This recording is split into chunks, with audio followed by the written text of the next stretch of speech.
Welcome to Moon Mind Temple. I'm so grateful you're here with me tonight. If it feels right for you, take a moment to share in the comments where you are in the world and what time it is where you're listening. There's something beautiful about knowing we're all connected across different places and moments, finding the same peace together. Maybe grab a soft blanket, dim the lights, or simply let yourself settle into whatever position feels most comfortable. Tonight, we're going to discover something together that might just change everything. It's an ancient teaching from Buddhism called emptiness. And before you think that sounds scary or sad, let me promise you something. This teaching is actually one of the most peaceful, liberating insights that humans have ever discovered. When the Buddha first shared this wisdom over 2,000 years ago, he wasn't trying to take anything away from people. He was pointing to a natural freedom that was already there, hidden beneath all our worry and stress. You know that feeling when you're completely absorbed in beautiful music, or watching clouds drift across the sky, and suddenly all your problems seem to melt away. That spaciousness you feel in those moments, that's what this teaching is really about. The word emptiness doesn't mean your life is meaningless or that nothing matters. It actually means the opposite. It means that the solid walls of stress, the heavy weight of anxiety, the tight grip of worry, all of these are much more like clouds than like mountains. They're real, but they're also constantly changing, flowing, and ultimately workable. Tonight, we'll explore 5 different layers of this teaching together. Think of it like discovering 5 different rooms in a house you thought you knew completely. Each room will offer you a new perspective on why you suffer and how you can find genuine relief. We'll move slowly and gently, letting each insight settle naturally into your awareness. The Buddha once said, "Empty is the world." But he didn't mean empty of meaning or love or beauty. He meant empty of the sharp edges that cut us, empty of the solid barriers that trap us, empty of the permanent problems that we imagine can never change. As we begin this journey together, know that you don't need to understand everything perfectly. Just let these ancient stories and gentle insights wash over you like warm water. By the time we finish, you'll discover that the peace you've been seeking was never really missing. It was just hidden beneath some very convincing thoughts about how solid and separate everything is. Let's begin with a story from long ago, about a young monk who couldn't sleep because his mind wouldn't stop racing with worry. His discovery might be exactly what your heart needs to hear tonight.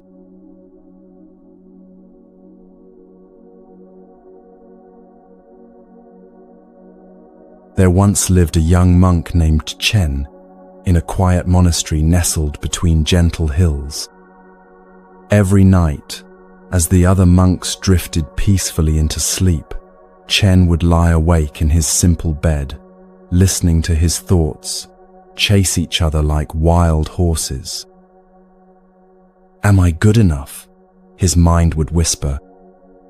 "Am I making progress in my practice? What if I fail? What if I'm not worthy of peace?" Night after night, these questions would spin through his awareness, each one feeling heavy and urgent and absolutely real. The weight of these thoughts felt crushing sometimes. Chen would listen to his breathing, trying to find calm, but even his breath seemed to carry worry. "Why can't I be peaceful like the other monks?" he would wonder. What's wrong with me that I can't find rest? The harder he tried to push these thoughts away, the more persistent they became, like trying to hold beach balls under water. One morning, exhausted and discouraged, Chen approached his teacher, Master Lin. The old master was quietly sweeping the temple courtyard, his movements so natural and gentle that it seemed like the broom was moving itself. The soft whisper of bristles against stone created a rhythm like a peaceful heartbeat. There was something about the master's presence that felt like cool water on a hot day. "Master," Chen said, his voice heavy with tiredness, "I can't find peace. My thoughts about myself keep me awake all night. I worry about whether I'm good enough, whether I'm progressing, whether I even exist as the kind of person I think I should be. How can I find rest?" Master Lin continued sweeping for a long moment, the gentle sound creating a space of calm around them. A small bird landed nearby and began pecking at seeds scattered on the ground, completely absorbed in its simple task. The morning light filtered through the leaves above, creating patterns of shadow and brightness that danced slowly across the courtyard stones. Finally, Master Lin paused and looked at Chen with eyes that held both deep kindness and a hint of gentle amusement. "Tell me, Chen," the master said softly, "when you listen to the temple bell, where does the music live?" Chen felt puzzled by this unexpected question. He had come seeking relief from his tormented thoughts, and his teacher was asking about music. "I'm not sure what you mean, Master. The music comes from the bell, doesn't it?" "Ah," said Master Lin, setting down his broom with care and sitting on a smooth stone bench. "Let's explore this mystery together. When our temple bell rings at dawn, what creates the sound you hear?" "The bell," Chen replied, though something in his teacher's gentle tone suggested this might not be the complete answer. He sat down beside his master, feeling a slight lessening of the tension he had been carrying. But the bell alone, sitting silently on its post, makes no music at all. What else is needed? Chen thought for a moment, feeling like he was being led down a path he'd never noticed before. Someone has to ring it. Yes, exactly. And then what happens? Then the sound travels through the morning air. Good. And then I have to have ears to hear it. Wonderful, Master Lin nodded, his eyes sparkling with delight. So this experience you call hearing the temple bell, where exactly does it happen? Is it in the bell itself? In the person ringing it? In the air between? In your ears? In your mind? Chen started to answer, then stopped. The more he really considered this question, the more mysterious it became. The experience of hearing seemed to exist everywhere and nowhere at the same time. It was like trying to catch water with his hands, or like searching for the exact place where blue becomes green in the sky. I don't know, Master. This not knowing, Master Lin said with infinite gentleness, is the beginning of wisdom. You see, Chen, you've been lying awake worrying about this thing you call yourself. But let me share with you what the Buddha discovered when he looked into this same mystery over 2,000 years ago. What Master Lin was about to reveal to Chen was the Buddha's first and most fundamental teaching about emptiness. This insight had transformed the lives of countless people throughout history, offering them freedom from the very same kind of mental torment that was keeping Chen awake at night. It was a discovery so profound that it addresses the root cause of human suffering itself.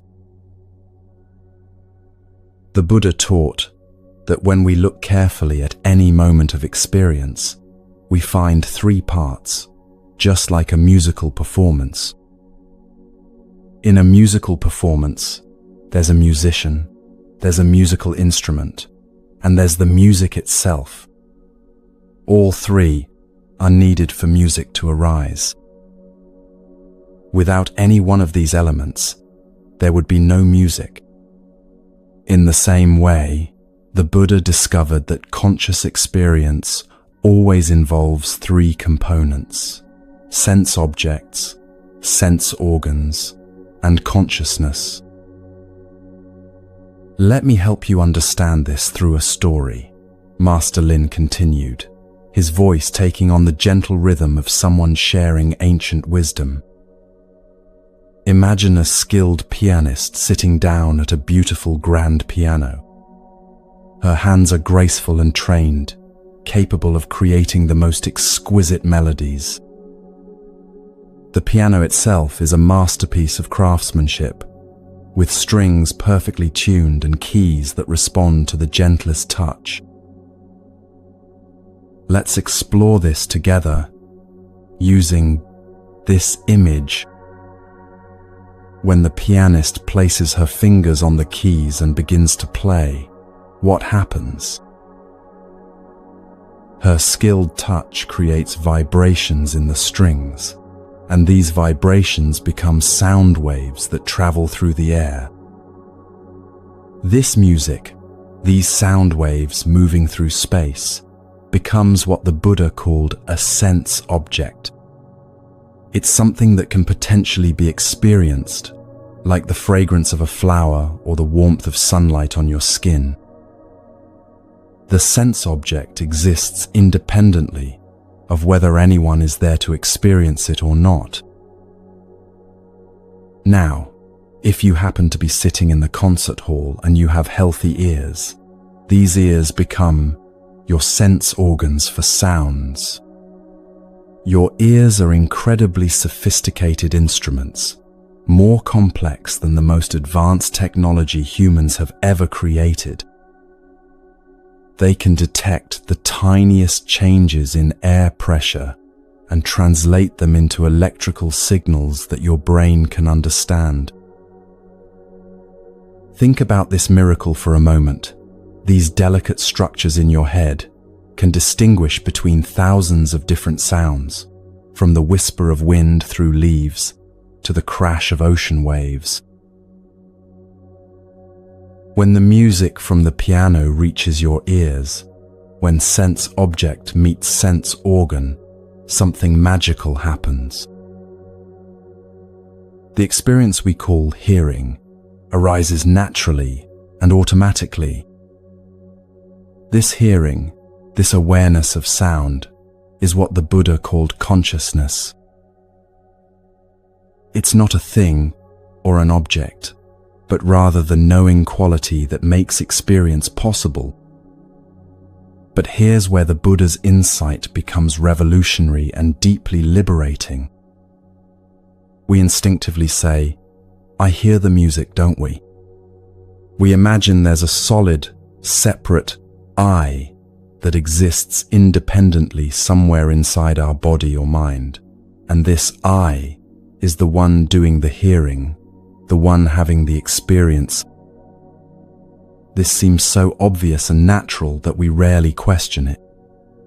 But when the Buddha looked deeply into this process, with the precision of a scientist and the wisdom of a sage, he discovered something extraordinary.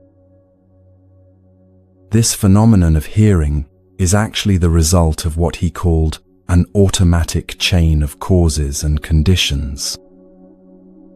It's like a completely natural domino effect that happens by itself without any separate controller or experiencer needed.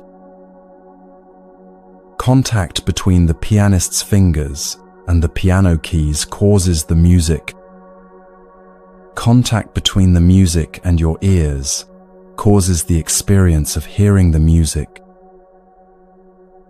Without a pianist or a piano, there is no music. Without music or ears, there is no hearing of music. Each part depends completely on the others. In this beautiful chain reaction, the Buddha asked, where exactly can we find a separate self that's in charge? Where is the independent experiencer that we imagine is having these experiences? It's like looking for the driver of a car that's actually driving itself. As the Buddha put it so precisely, the ear is empty of a self or of anything pertaining to a self. Sounds, ear consciousness, and ear contact are empty of a self or of anything pertaining to a self. He wasn't being abstract or philosophical. He was pointing to something you can investigate right now in your own immediate experience. Master Lin gently guided Chen through this same investigation. Chen, close your eyes for a moment and listen to the sounds around us. Chen did as his teacher suggested, and immediately became aware of a symphony of natural sounds.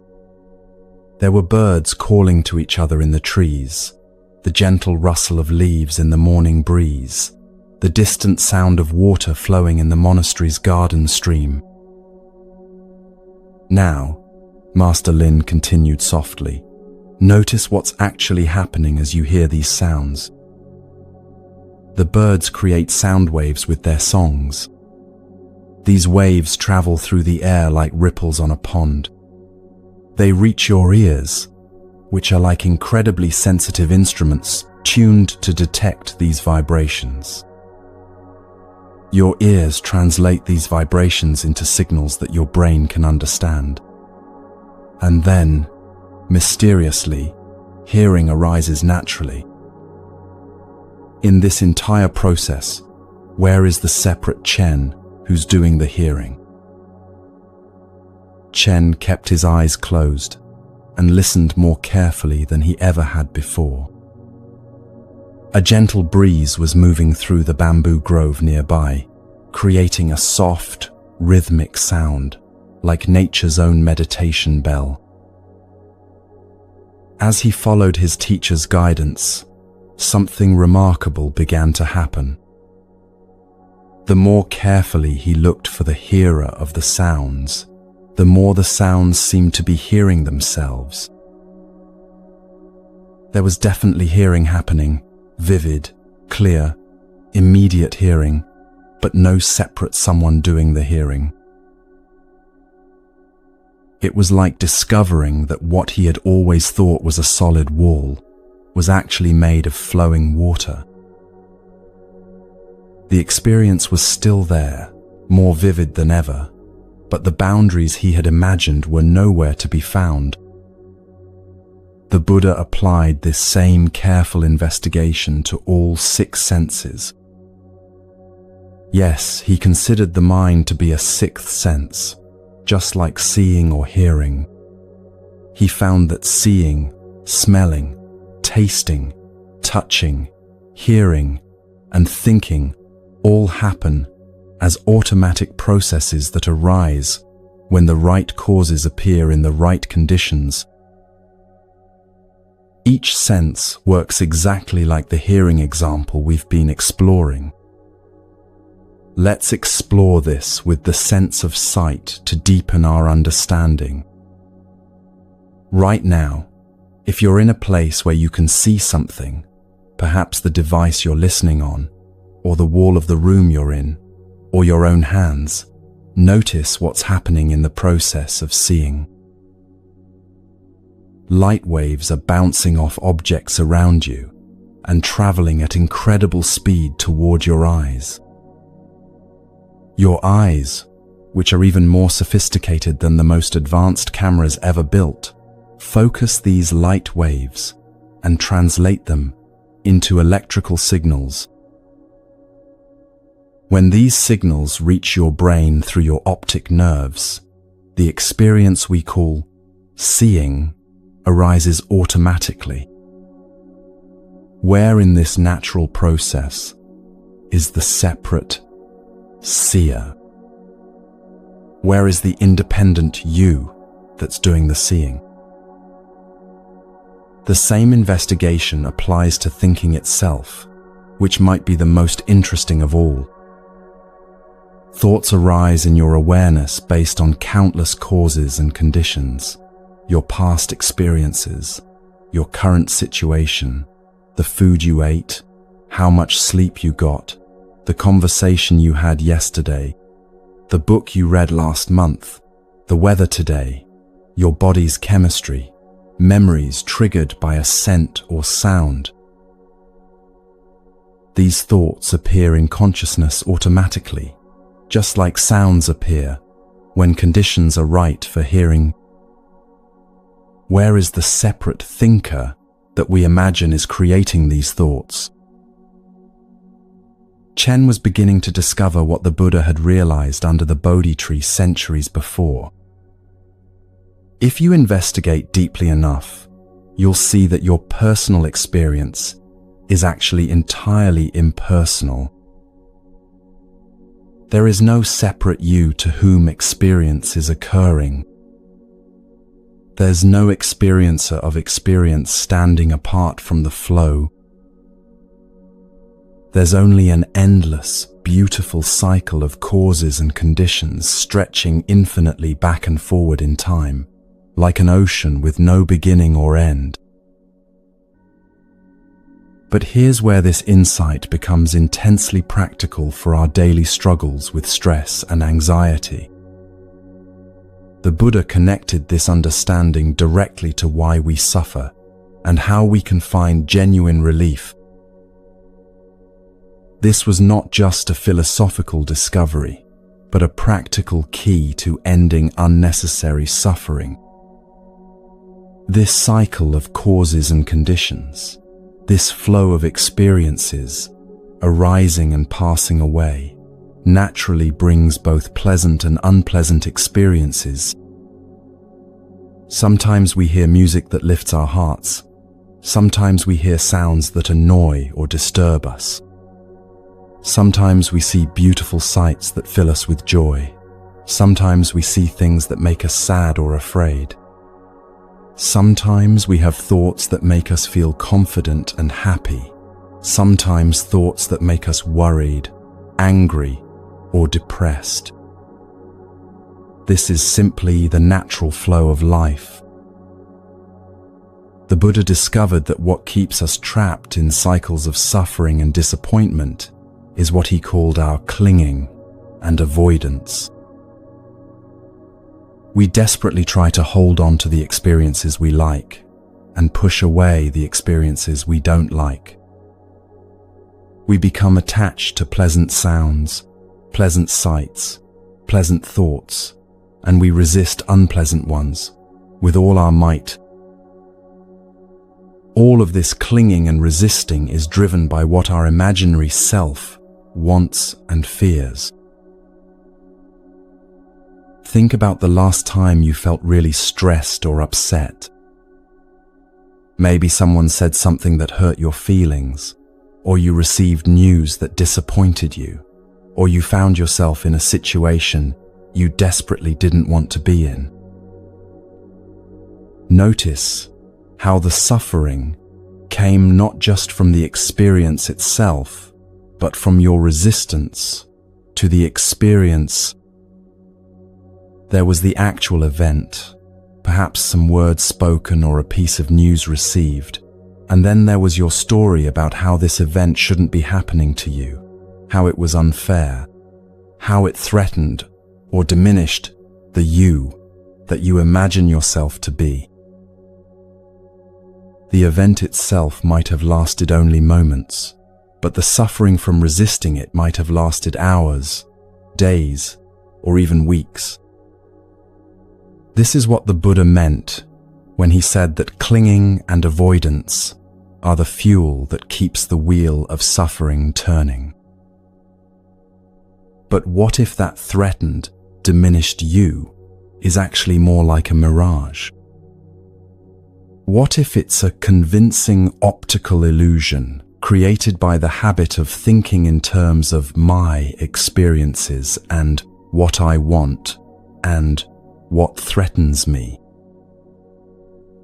What if the one who feels attacked, the one who feels inadequate, the one who feels overwhelmed, is no more solid than a character in a dream? Chen was discovering this for himself as he sat in the temple courtyard with his teacher. The morning sun was growing warmer on his face, and he could feel something loosening inside him, like a knot that had been tied for so long he'd forgotten it was there. "Master," he said softly, "if there's no separate me to have problems, then what about all my worries about whether I'm a good monk or whether I'm making progress?" Master Lin smiled gently, his weathered face radiating a peace that seemed to come from the deepest part of his being. "Those thoughts will still arise, Chen. Causes and conditions will still create the thought, am I good enough? Or am I making progress? But now you can see these thoughts for what they really are, just more experiences arising and passing away in the flow of consciousness, like clouds drifting across the sky. You don't have to identify with them or resist them or figure them out. You can let them come and go naturally, without giving them the weight of solid reality. This is the profound relief that comes from understanding what the Buddha meant by the emptiness of self. It's not that you disappear or become nobody. It's that you stop carrying the imaginary burden of being a separate someone who has to control everything, fix everything, and defend against everything. You discover that you exist as something much more spacious and peaceful than you ever imagined. The Buddha described this realization as the key insight that brings suffering to an end. To really see that our feeling of being a solid, separate self doesn't correspond to anything in reality is the discovery that unlocks the door to genuine peace. To live your life in accordance with this understanding is what the Buddha called nirvana. Not a place you go to after you die, but a way of being in this very life that's free from unnecessary suffering. Let me share how this might transform a difficult moment in your own experience. Imagine you're facing a challenge that usually triggers intense stress and worry. Maybe you have to have a difficult conversation with someone you care about, or you're dealing with a health concern that's been troubling you, or you're facing financial pressure that keeps you awake at night. Normally, this situation feels like it's happening to a solid, vulnerable you, doesn't it? There's a sense that this separate self might be damaged or overwhelmed or unable to cope with what's being asked of it.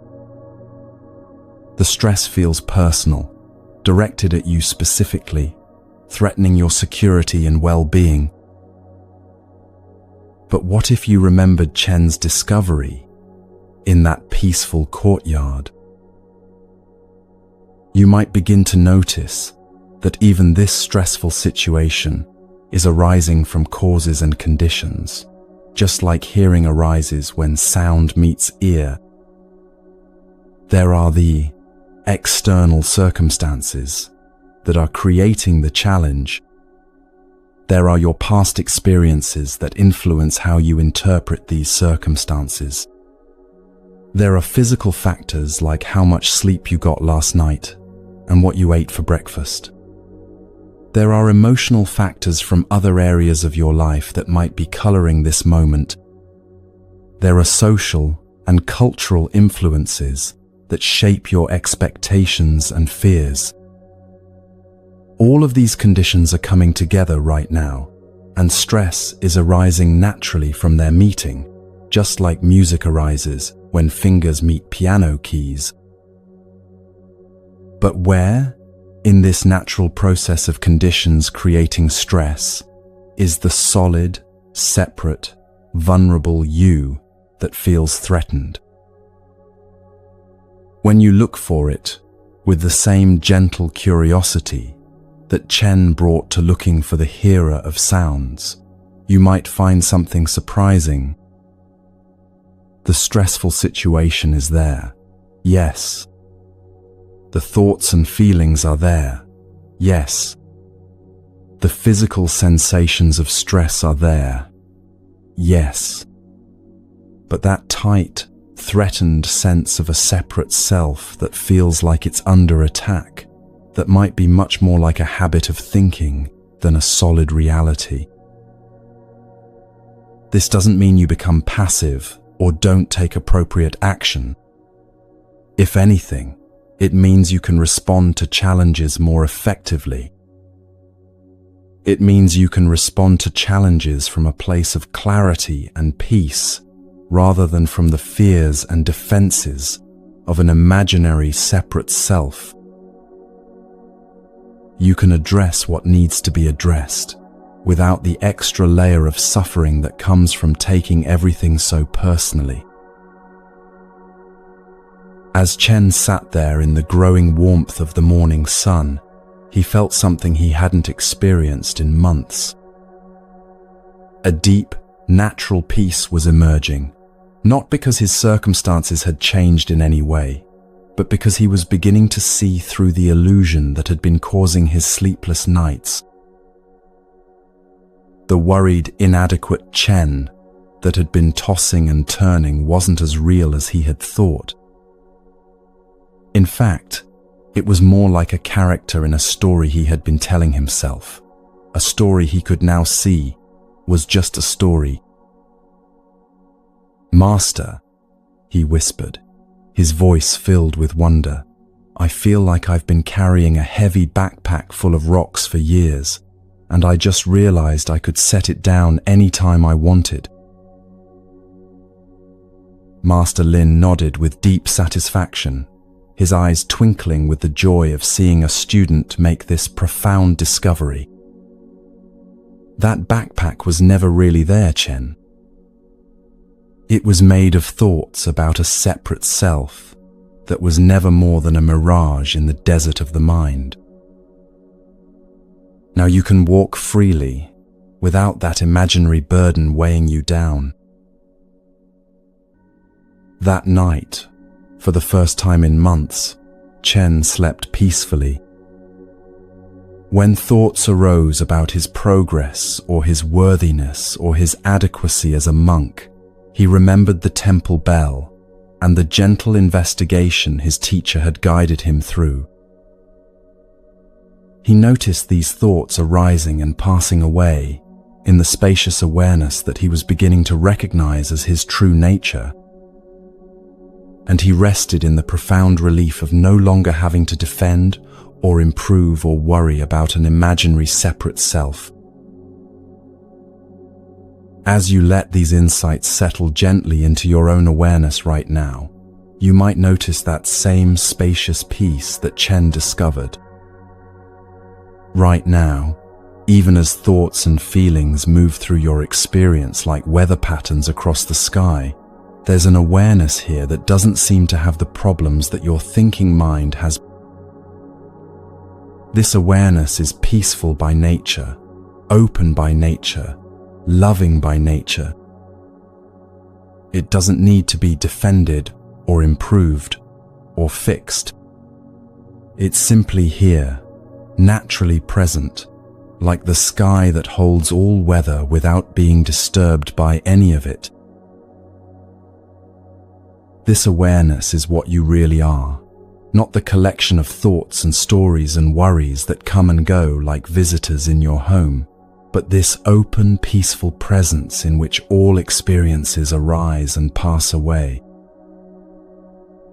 This is the first great discovery of Buddhist emptiness, and it's already enough to transform your entire relationship with stress, anxiety, and the challenges of daily life. But as profound as this insight is, it's only the beginning of what these ancient teachers discovered about the nature of reality and the path to complete freedom from suffering. As we'll explore together in the next part of our journey, there are even deeper layers of emptiness that reveal not just the illusory nature of a separate self, but the mysterious nature of everything we experience in this vast, interconnected web of existence.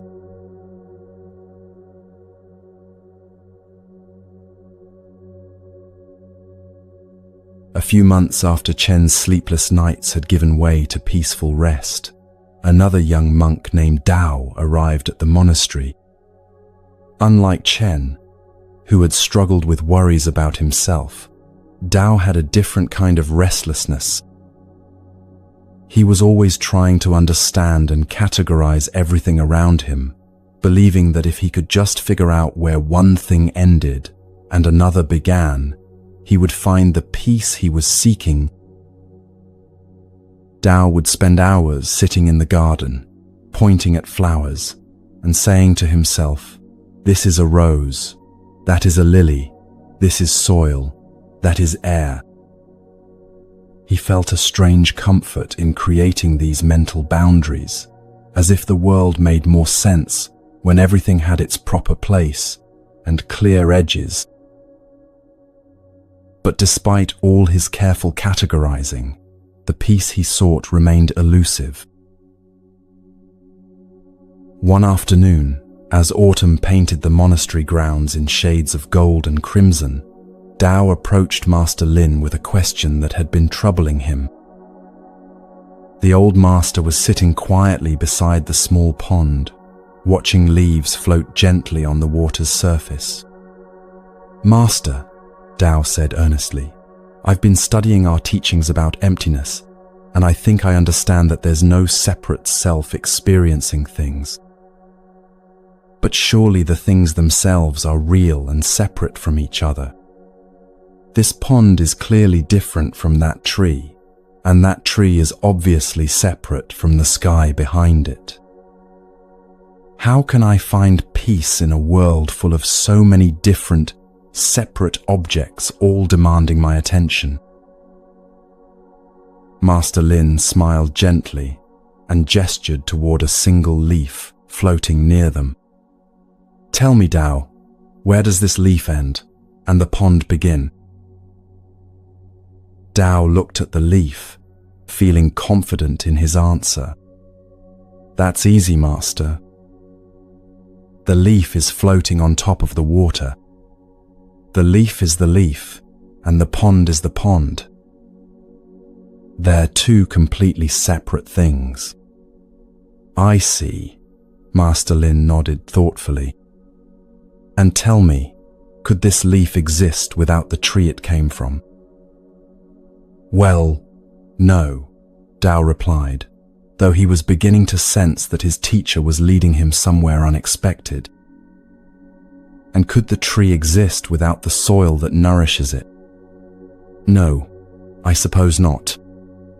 "And could the soil exist without the countless leaves that have fallen and decomposed to create it over many years?" Dao was quiet for a moment, watching the leaf bob gently in the water. Something in his certainty about separate objects was beginning to feel less solid.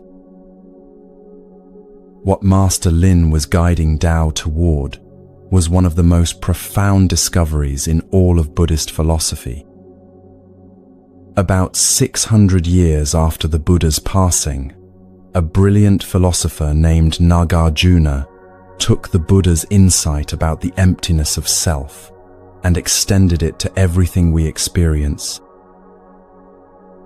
If the Buddha had shown that there's no solid, separate you experiencing things, Nagarjuna revealed that there are also no solid, separate things being experienced. This insight addresses something that troubles many of us in our daily lives. Even when we begin to understand that our sense of being a separate self might be an illusion, we still feel overwhelmed by all the different problems, challenges, and objects in our world. We look around and see so many separate things that seem to have the power to make us happy or miserable. Understanding Nagarjuna's discovery can transform this relationship completely. Let me guide you through this insight using something you're experiencing right now. As you listen to these words, you're having what seems like a clear, simple experience. You might say, "I'm listening to a teaching about Buddhist emptiness." This seems straightforward enough. There's you and there's this teaching and you're experiencing it. But let's do what Nagarjuna taught us to do.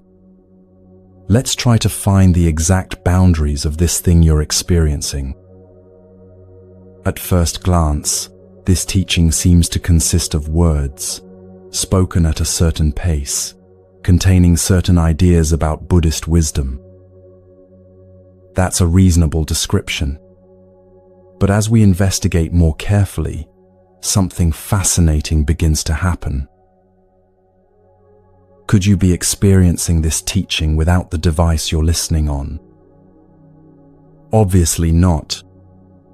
The speakers or headphones that are projecting these words are actually an essential part of your experience right now.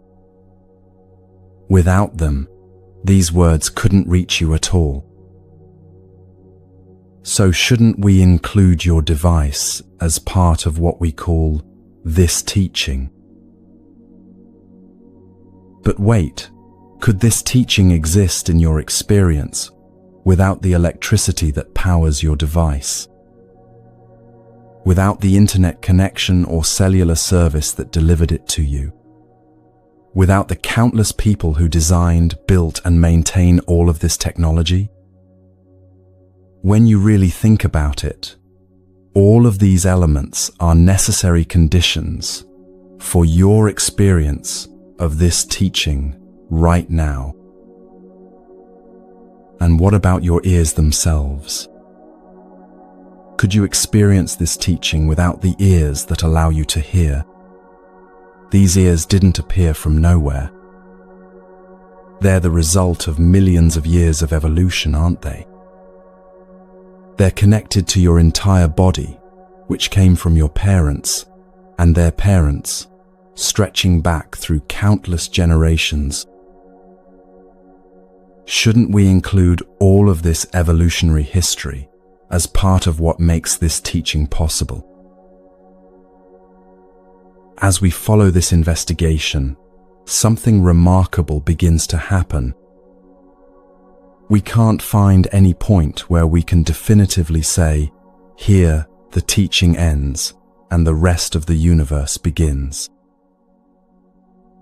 What seemed like a simple, separate thing, this audio teaching, begins to reveal itself as a form in which the entire universe is appearing to you in this moment.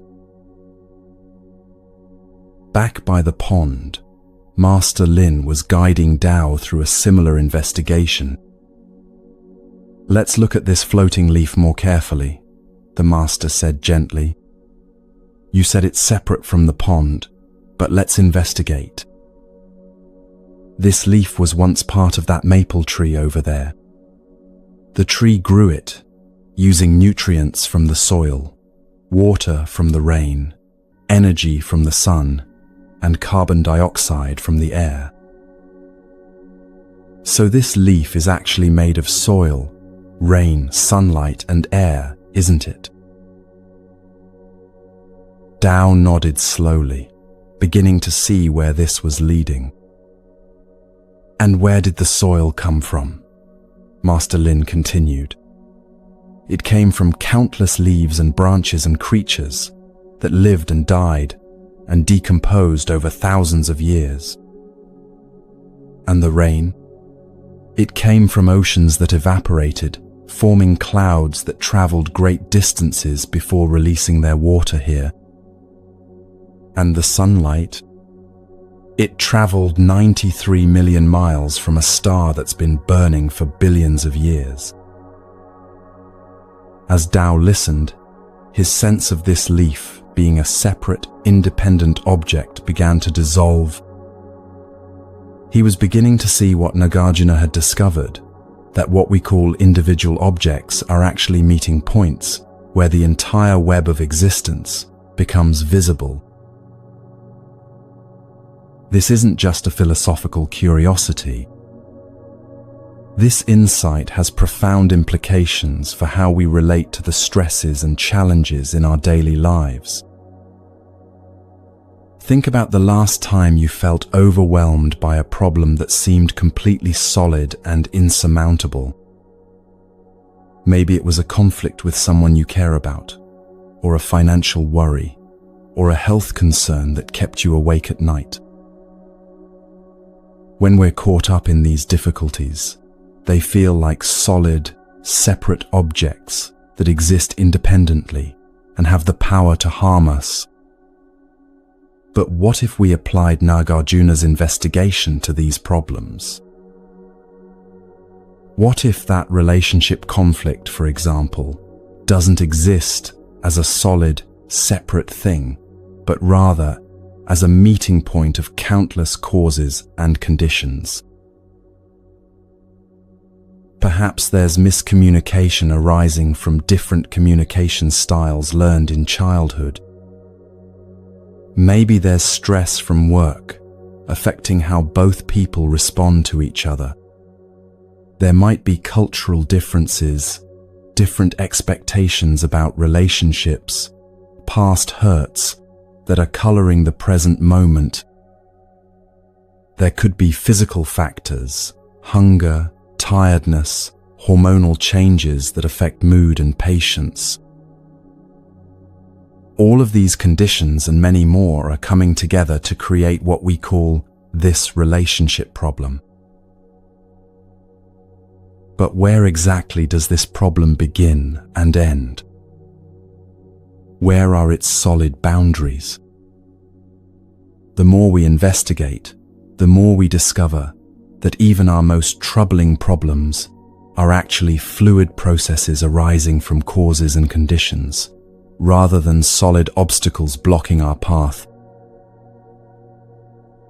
Nagarjuna took this investigation even deeper. He noticed that things also cannot exist without their opposites. There could be no concept of front without back, no up without down, no good without bad. Everything exists in relationship, in contrast, in interdependence. Think about something as simple as the idea of tall. A person who is tall compared to most people might be quite short compared to a professional basketball player. A building that seems tall in a small town might look tiny next to a skyscraper. Tall has no meaning by itself. It only exists in relationship to short. The same is true for every quality we can think of: beautiful and ugly, success and failure, happiness and sadness. They arise together, define each other, and cannot exist apart. This insight led Nagarjuna to a profound conclusion about the nature of everything we experience. He said that nothing possesses what he called svabhava, independent, inherent existence.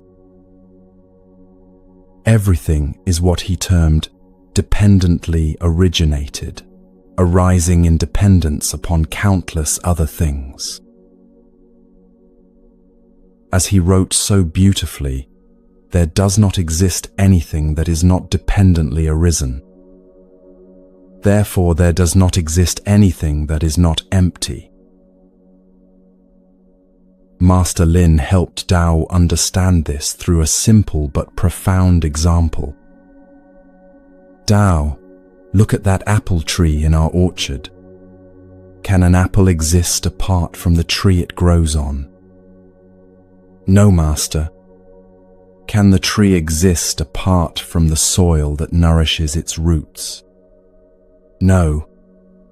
Can the soil exist apart from the earth that holds it? No. Can the earth exist apart from the solar system it travels through? No. And can our solar system exist apart from the galaxy that contains it? Tao was beginning to feel a sense of wonder as he followed this chain of interdependence. No, Master, it cannot. So tell me, Master Lin said with a gentle smile, where does that simple apple actually begin and end? As this question settled into Tao's awareness, he experienced something that many people discover when they really understand interdependence. Instead of feeling overwhelmed by the complexity of it all, he felt a profound sense of relief. If everything is interconnected, if nothing exists in isolation, then nothing, including his problems and worries, is as solid or permanent as it appears. But at this point, you might be feeling a bit puzzled or even concerned. If everything is empty of independent existence, does that mean nothing exists at all? Does that mean this conversation we're having isn't real? Does it mean nothing matters? This is a natural concern, and Nagarjuna actually addressed it directly. He explicitly refused what he called the wrong view that nothing exists. But he also said that the view that things exist independently is equally wrong. To him, both of these views are extremes that miss the complex, mysterious nature of how things actually are. Nagarjuna taught what became known as the middle way between these two extremes. Things don't exist in the solid, independent way we usually imagine them to, but they also don't fail to exist at all. They exist in this beautiful, interdependent way, like music exists, or like rainbows exist, or like reflections in water exist. Real, vivid, and meaningful, but not solid or separate. Think about a rainbow for a moment.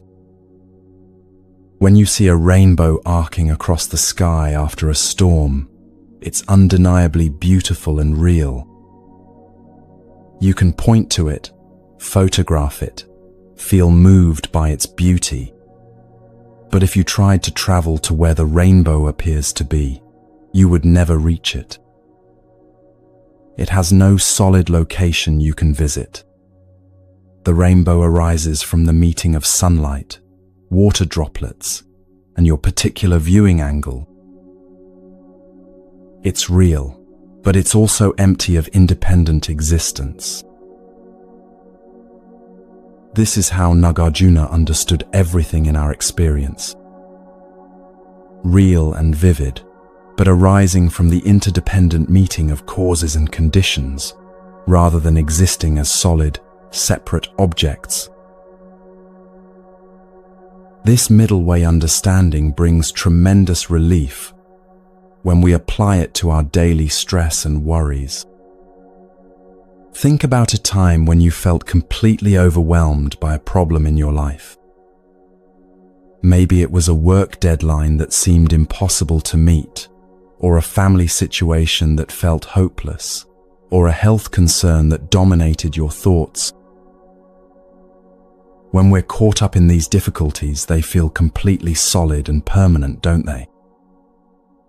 They feel like immovable mountains blocking our path to happiness. But when we remember Nagarjuna's insight about dependent origination, we begin to see these problems differently. That impossible work deadline, for example, isn't a solid, independent thing. It's arising from multiple causes and conditions, perhaps poor planning, unexpected complications, unrealistic expectations, lack of resources, or communication breakdowns. Each of these contributing factors is itself dependently originated.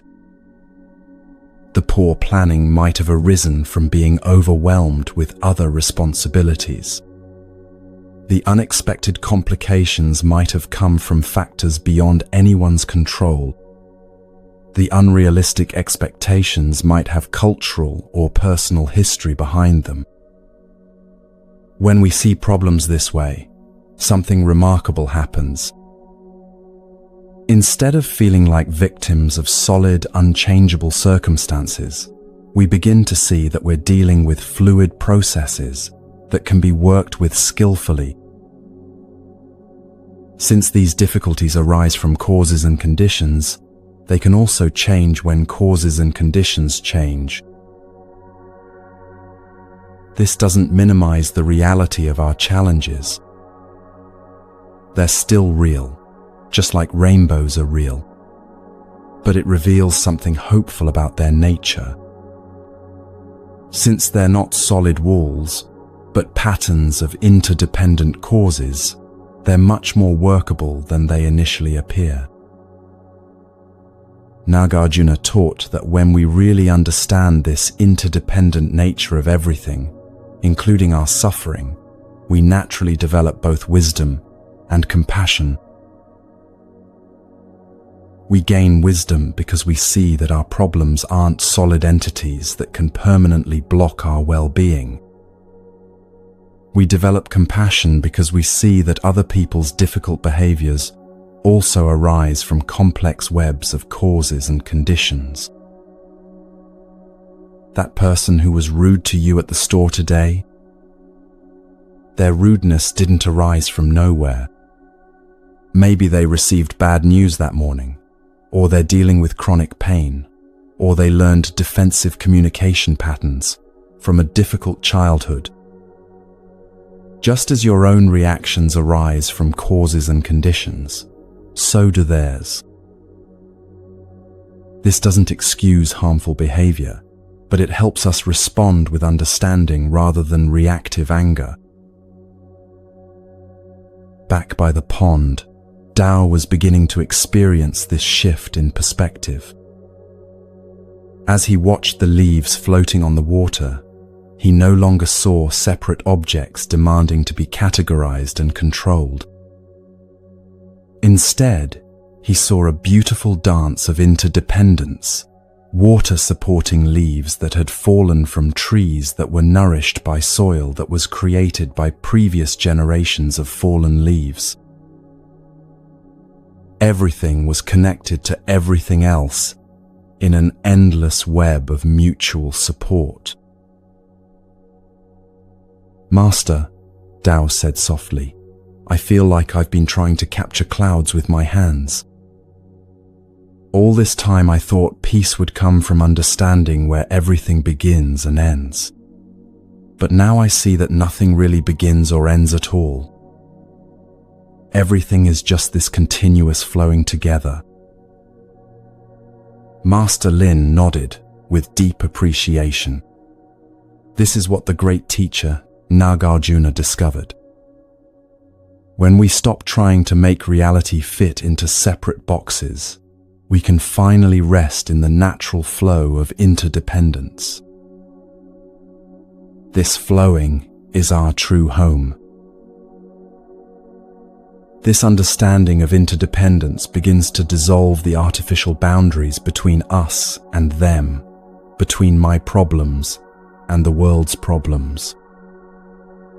We start to see that we're not separate individuals struggling alone, but interconnected participants in the same vast, mysterious process of life unfolding.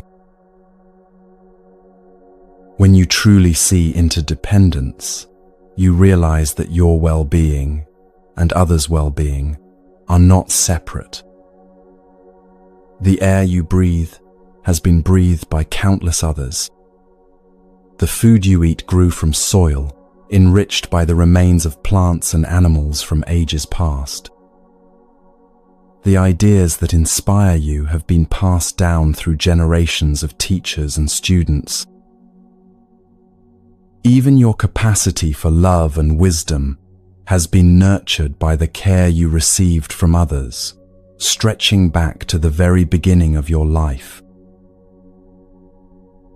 This isn't just a philosophical understanding, it has practical implications for how we live. When we see interdependence clearly, we naturally want to contribute to the well-being of the whole web of life, because we see that we are part of it. Our actions ripple out into the world and eventually return to us, just as the actions of others ripple through the interconnected web and affect our lives. Nagarjuna wrote, "I praise that perfect Buddha, the supreme philosopher, who taught us relativity." He wasn't talking about Einstein's relativity, but about this profound understanding that everything exists in relationship, nothing stands alone. This teaching of interdependence is sometimes called the ultimate form of environmentalism. It shows us that there is no real separation between ourselves and our environment, between our inner peace and the peace of the world around us. When you remember interdependence during moments of stress, it can transform your entire experience. Instead of feeling like isolated problems are attacking a vulnerable self, you can see challenges as temporary weather patterns in the vast sky of interdependent existence. Just as storms arise from atmospheric conditions and eventually pass, our difficulties arise from the meeting of causes and conditions, and naturally change as those conditions change. Let me share a practical way to work with this understanding. The next time you're feeling overwhelmed by a problem, try this gentle investigation. Instead of seeing the problem as a solid obstacle, try to trace some of the causes and conditions that have contributed to it. You don't need to figure out everything. Just notice a few of the threads in the web. For example, if you're feeling anxious about a presentation you have to give tomorrow, you might notice several contributing factors. There's the actual presentation, but there's also your thoughts about how others might judge you. There might be old memories of times when you felt embarrassed or criticized. There could be physical factors like not getting enough sleep or drinking too much caffeine. There might be cultural messages about the importance of being perfect or impressive. Perhaps there's comparison with others who seem more confident than you feel. As you recognize these various threads, you might find that the anxiety feels less solid and overwhelming. Instead of being a monolithic problem, it reveals itself as a web of conditions that can be addressed skillfully. You could get better sleep tonight, practice relaxation techniques, remind yourself that everyone feels nervous sometimes, or focus on your genuine desire to share something helpful with your audience. This approach doesn't make problems disappear, but it makes them workable. It reveals that what seemed like a solid wall is actually more like a web that can be gently untangled. As the afternoon shadows lengthened around the pond, Dao felt a deep peace settling into his being. For the first time since arriving at the monastery, he wasn't trying to figure out where one thing ended and another began. Instead, he was resting in the natural flow of interconnection that had always been there. The pond, the floating leaves, the trees, the sky, his own awareness, all were revealed as different expressions of the same seamless wholeness. "Master," he said with wonder in his voice, "I see now why they call this teaching liberating. When I thought everything was separate, I felt like I had to control and manage each piece. But when I see how everything flows together, I can just rest in the natural wisdom of the whole." Master Lin smiled, watching a gentle breeze create ripples on the pond's surface. This is the gift that Nagarjuna gave to the world. The understanding that emptiness and interdependence are the same truth seen from different angles. When we see that nothing has independent existence, we also see that everything is intimately connected to everything else. This is the web of emptiness that holds and supports all life. As you rest in this understanding yourself, you might notice how it naturally brings both peace and compassion. Peace, because you no longer have to carry the burden of believing that you're separate from the world around you. Compassion, because you see that everyone and everything is part of the same interconnected web of existence. Your suffering and others' suffering arise from the same fundamental misunderstanding, the belief in solid separation, where there is actually fluid connection. This second layer of emptiness, the emptiness of all objects and phenomena, reveals that what we call the world is actually much more like a river than like a collection of separate rocks. Everything is flowing together, supporting everything else, in an endless dance of interdependent arising. When we align ourselves with this flow, rather than fighting against it, we discover a natural ease and grace that was always available to us. But this profound understanding of interdependence leads us to an even deeper question. If there's no separate self experiencing things, and no separate things being experienced, what about experience itself?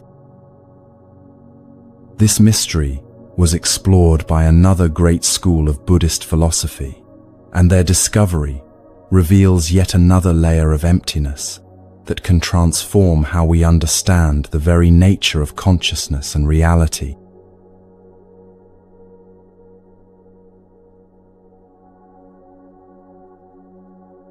Several seasons had passed since Chen discovered the peace that comes from seeing through the illusion of a separate self, and Dao had found freedom in understanding the interdependent nature of all things. The monastery had grown quieter in some ways, more spacious, as both monks learned to rest in the natural flow of existence rather than struggling against it. But their discoveries had opened a door to an even deeper mystery. One evening, as the three of them sat together watching the sun set behind the mountains, a new question arose.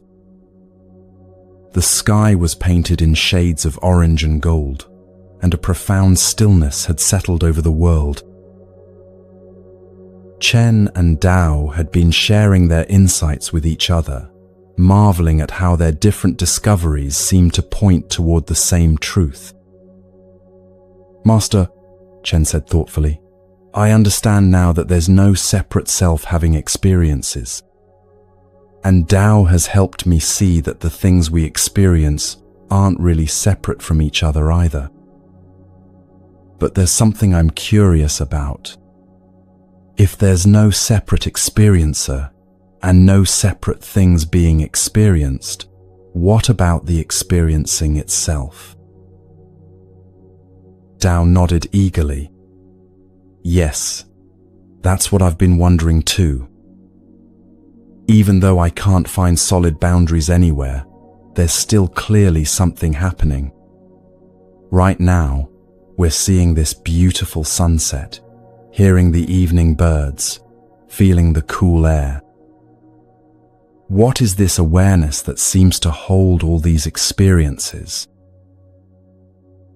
Master Lin smiled with the gentle delight of a teacher whose students were ready for one of the most profound insights that human beings can discover. What they were asking about had been explored in great depth by a remarkable school of Buddhist philosophy called the Yogacara.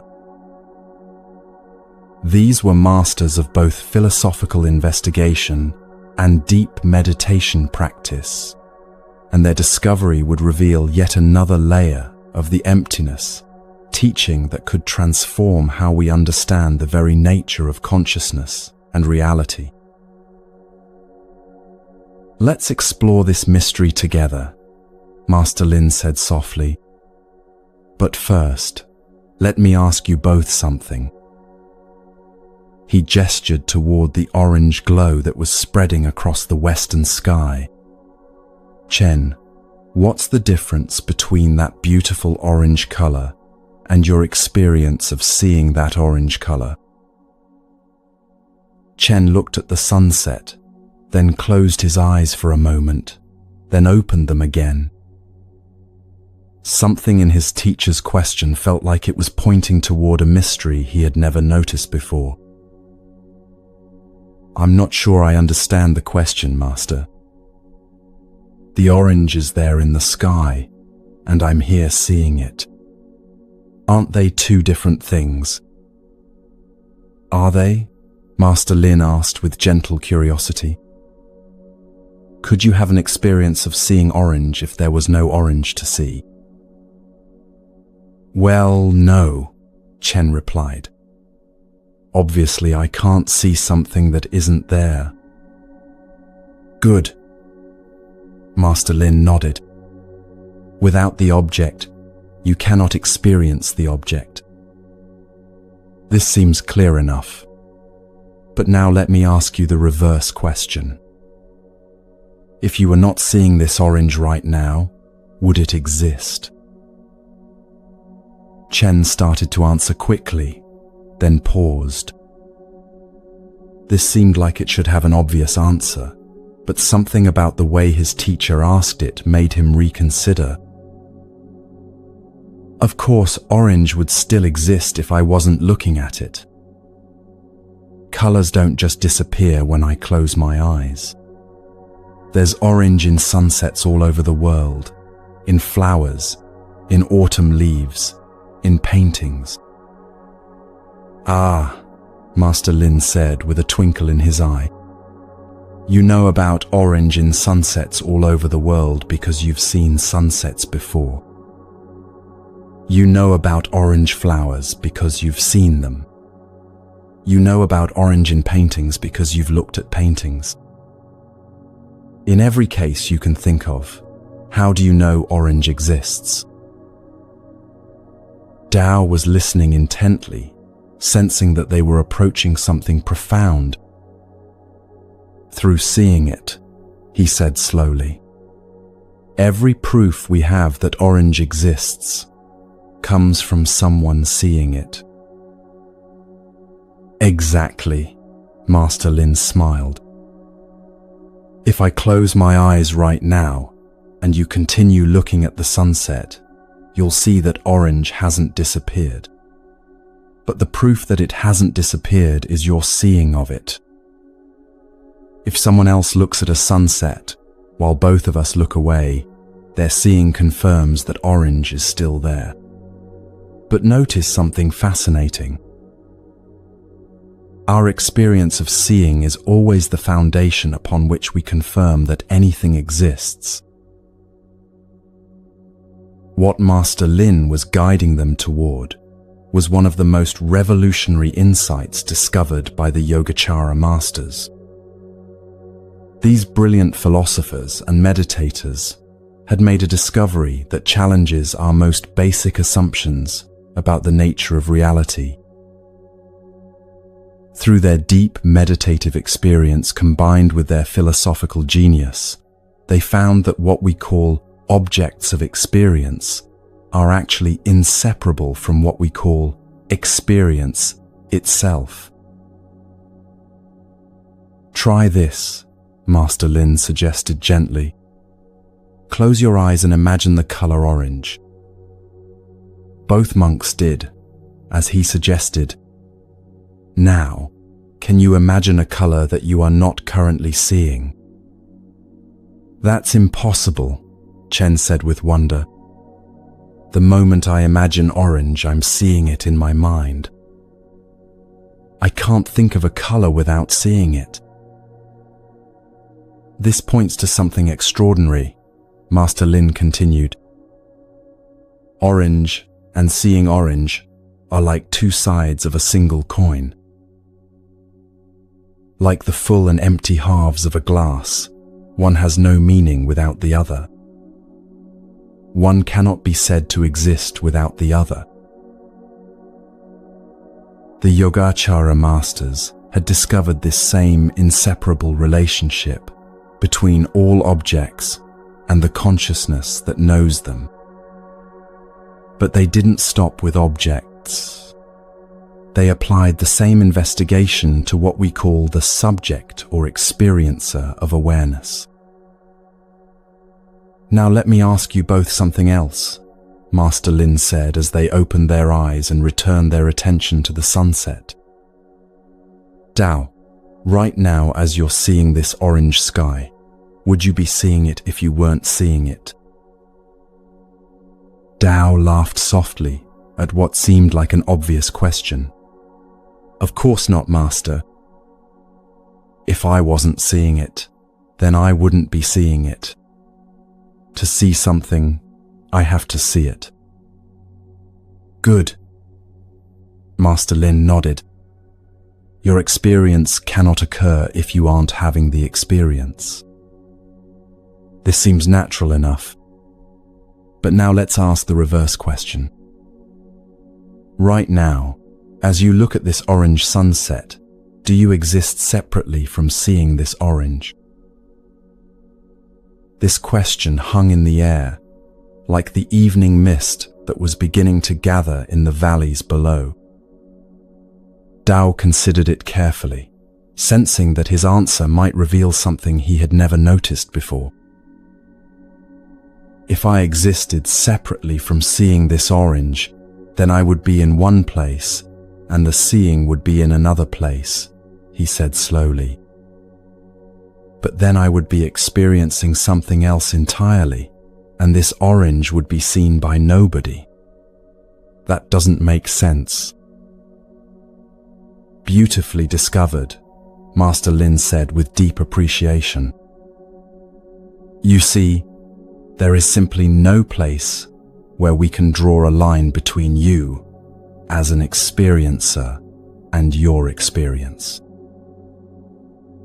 You as an experiencing subject and your experience are completely codependent in their existence.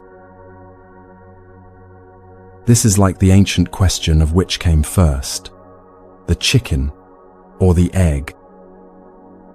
They are paired opposites that mutually create each other and cannot exist apart. The Yogacara masters discovered that subject and object are exactly like this. They appear to be separate, but they actually arise together and have no independent existence. "So what you're saying," Chen said with growing excitement, "is that me, this orange color, and my seeing of this orange color are different names for one and the same thing observed from different angles. Now you're beginning to see what these great masters discovered," Master Lin replied with joy. When the Yogacara teachers used the term emptiness, they meant that the division of experience into subject and object is empty of reality. Subject and object are like heads and tails, two sides of a single coin. But heads and tails are only conventional terms we use to describe different aspects of one unified thing. In reality, we never find one without the other. Only the coin itself is real and contains within itself all of itself. Any divisions we may impose on it are artificial labels produced by the duality of our conceptual thinking.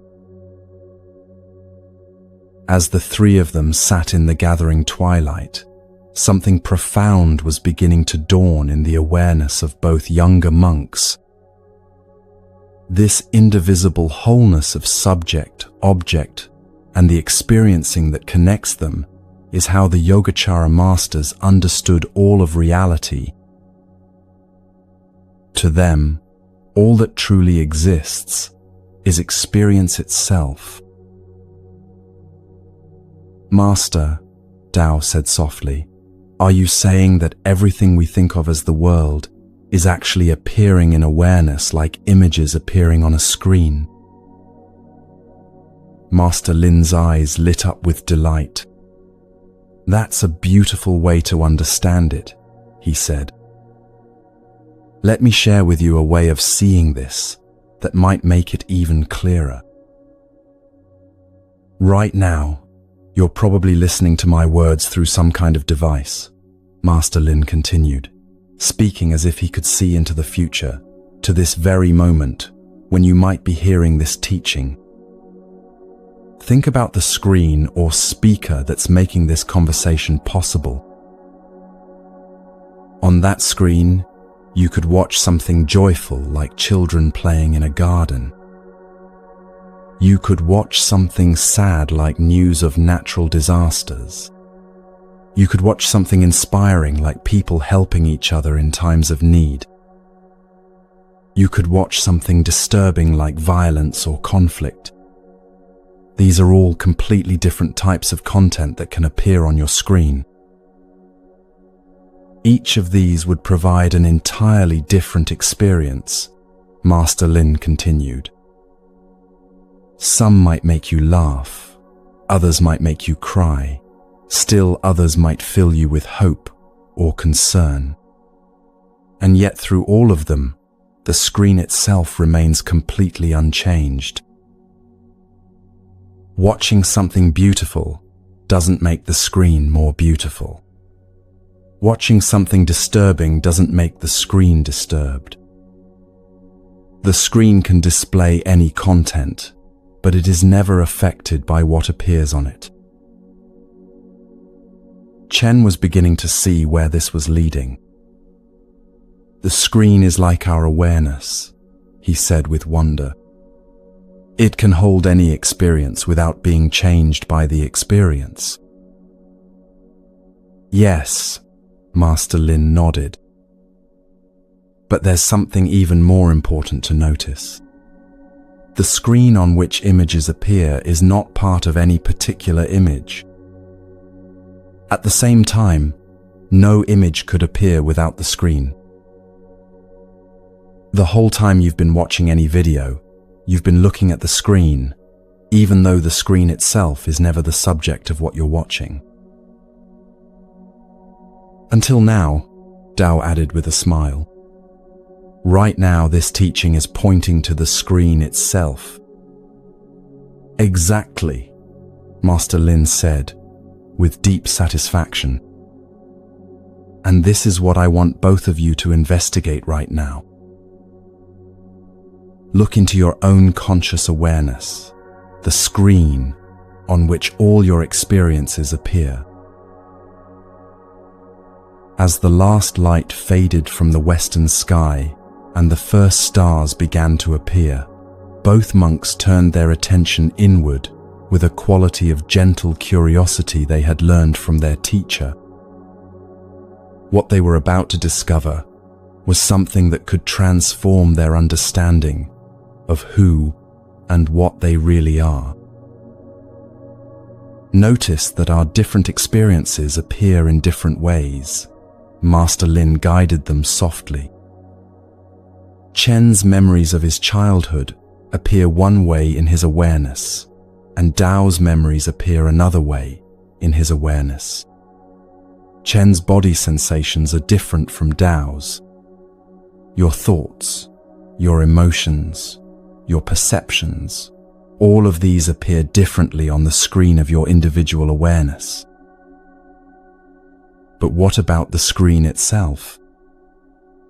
What about the aware presence in which all these experiences appear? This question opened a doorway to one of the most profound discoveries that human consciousness can make. The Yogacara masters had found that while the content of awareness varies from person to person and moment to moment, awareness itself has certain unchanging qualities that are the same for everyone. Let's explore this together, Master Lin said gently. First, notice that your conscious awareness is luminous. By luminous, I mean that it naturally illuminates whatever appears in it. Whatever arises in your awareness is immediately and effortlessly known. Like how a mirror instantly reflects whatever appears in front of it. Could my conscious awareness lack this luminous quality? No, because then it wouldn't be conscious awareness at all. Chen nodded with recognition. It's like awareness is naturally awake, he said. Whatever appears in it is immediately known without any effort. Second, Master Lin continued, notice that your conscious awareness has no preferences. It lacks resistance and attachment. When something pleasant appears, like the taste of fresh fruit, it is fully received and then naturally released. When something unpleasant appears, like the pain of a minor injury, it is also fully received and then naturally released. Awareness itself doesn't try to hold on to the pleasant or push away the unpleasant. But Master, Dao interjected, I certainly have preferences and resistances. I definitely try to hold on to pleasant experiences and avoid unpleasant ones. Yes, Master Lin agreed with a gentle smile. But notice the difference between your mind and your awareness. Your thinking mind, your will, your personality, these may resist certain experiences and cling to others. But your conscious awareness is that which experiences these resistances and attachments. It is the field in which they appear as objects. The awareness itself remains open and non-reactive, like the sky that holds all weather, without being disturbed by storms or sunshine. This distinction was crucial to what the Yogacara masters had discovered. They found that what we usually call ourselves is actually a collection of thoughts, emotions, memories, and sensations that appear in awareness. But awareness itself, the knowing presence in which all these experiences arise, has a completely different nature. Third, Master Lin continued, notice that your conscious awareness is empty. It can hold any thought, emotion, feeling, and experience because it is itself empty of all thoughts, emotions, feelings, and experiences. It's like the space of an empty room that can be filled with furniture because it is itself empty of furniture. Could my conscious awareness lack this empty, spacious nature? No, because then it would be an object appearing in awareness rather than awareness itself. Chen was beginning to feel a sense of vast spaciousness as he investigated this. It's like awareness is the space in which everything happens, but it's not limited by anything that happens in it, he said with wonder. Finally, Master Lin said, notice that your conscious awareness is outside of time and space. Time and space appear in it as objects of experience, but awareness itself cannot be located anywhere within time or space. Right now, your awareness is present. This morning, your awareness was present. Tonight, your awareness will be present. It's always here and now, regardless of what appears in it. Could my conscious awareness belong to time or space? No, because then it would have form and duration, a beginning and an end. But awareness itself is the unchanging presence in which all change appears. As both monks investigated these qualities, something extraordinary began to dawn on them. Tao was the first to voice what they were both discovering. Master, he said with amazement, when I looked for the qualities of my awareness, and Chen looks for the qualities of his awareness, we can't find any differences. The awareness that's aware of my thoughts, and the awareness that's aware of his thoughts, seems to be the same awareness. Yes, Master Lin said with profound satisfaction. When we compare what we call your conscious awareness with what we call my conscious awareness, we discover not a single difference between them. When we are comparing two things and we discover not a single difference between them, what must we conclude? That they're one and the same thing, Chen whispered, his voice filled with awe. This discovery lies at the heart of what the Yogacara masters called Buddha nature or Tathagatagarbha. They taught that even though we seem to lack a personal self, at our deepest core, we find the fully awakened, detached, and liberated awareness of the Buddha himself. The reason we don't normally experience these enlightened qualities is that our Buddha nature is temporarily obscured by layers of conditioning, like clouds temporarily hiding the sun. Remember how this teaching pointed to the screen on which experiences appear? Master Lin asked gently. The teaching didn't create the screen. The screen was already there the whole time. Unchanging, completely detached from its content, beyond the dimensions of whatever appears on it, the screen was always present. The same is true for your Buddha nature. Just as all the different videos anyone could watch appear on one and the same screen, so too all different personalities, all different life stories, all different individual selves are appearances in one and the same conscious awareness. Your personal history, my personal history, the stories of everyone who has ever lived, these are all appearances in the luminous mind of what the Buddhists call Tathagatagarbha. This insight had profound implications for how they understood not just themselves but everyone they encountered. As Master Lin explained, when you meet someone who seems very different from you, someone with different opinions, different backgrounds, different personalities, you can remember that their essential awareness is the same awareness that you are. Their thoughts and emotions may be different. Their life story may be different. But the aware presence in which their experiences appear is not different from the aware presence that you are.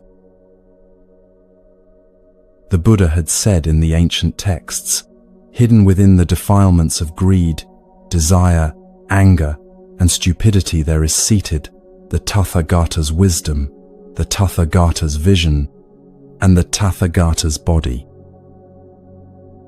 All beings, though they find themselves with all sorts of defilements, have a Tathagata Garbha that is eternally unsullied, and that is replete with virtues no different from my own. But Master, Chen said thoughtfully, if this is true, why don't we always experience this enlightened awareness? Why do we still get caught up in worry and fear and anger? Master Lin smiled with infinite compassion. Think of it this way, he said. Imagine a perfect mirror that has become covered with dust over many years. The mirror itself is always pure and perfect, capable of reflecting anything clearly. But when it's covered with dust, its reflections appear cloudy and distorted. The dust doesn't change the essential nature of the mirror, but it temporarily obscures its clarity. Our Buddha nature is like that perfect mirror, he continued. It's always present, always pure, always aware, but it can become temporarily obscured by what we might call the dust of conditioning, old habits of thinking, emotional patterns we learned in childhood, cultural beliefs that limit our understanding. The goal of Buddhist practice is like gently wiping the dust off the mirror. This understanding transforms how we approach personal growth and spiritual development. Instead of trying to become someone different or achieve some special state, we begin to recognize what we already are underneath the temporary obscurations. We start to see that peace, love, and wisdom are not qualities we need to acquire, but qualities of our essential nature that we can uncover. There's a beautiful image in the ancient texts Master Lin shared. It compares our Buddha nature to pure honey, hidden in a tree, surrounded and protected by a swarm of bees. The honey is precious and sweet, but most people are afraid to approach it because of the bees. But if someone learns the right techniques, they can gently calm the bees and safely harvest the honey. Like the honey surrounded by bees, we all have this Buddha nature inside us, surrounded by the protective mechanisms of our personality, our fears, our defensive patterns. But if we learn the right approaches, meditation, mindfulness, compassion, understanding, we can gently work with these protective patterns and discover the sweetness that was always there. As the evening deepened and the stars grew brighter overhead, both monks were experiencing a profound shift in how they understood themselves and their relationship to the world. The anxious, worried Chen, who had once tossed and turned at night, was revealed to be a temporary appearance in an awareness that was naturally peaceful. The restless, categorizing Tao, who had tried to organize everything into separate boxes, was revealed to be a temporary activity in an awareness that was naturally spacious and whole-lime. Master, Tao said softly, I'm beginning to understand why this is called the ultimate teaching about emptiness. It's not that we don't exist, but that we exist as this open, aware presence, rather than as the limited, separate people we imagined ourselves to be. Yes, Master Lin nodded. And notice how this naturally brings compassion.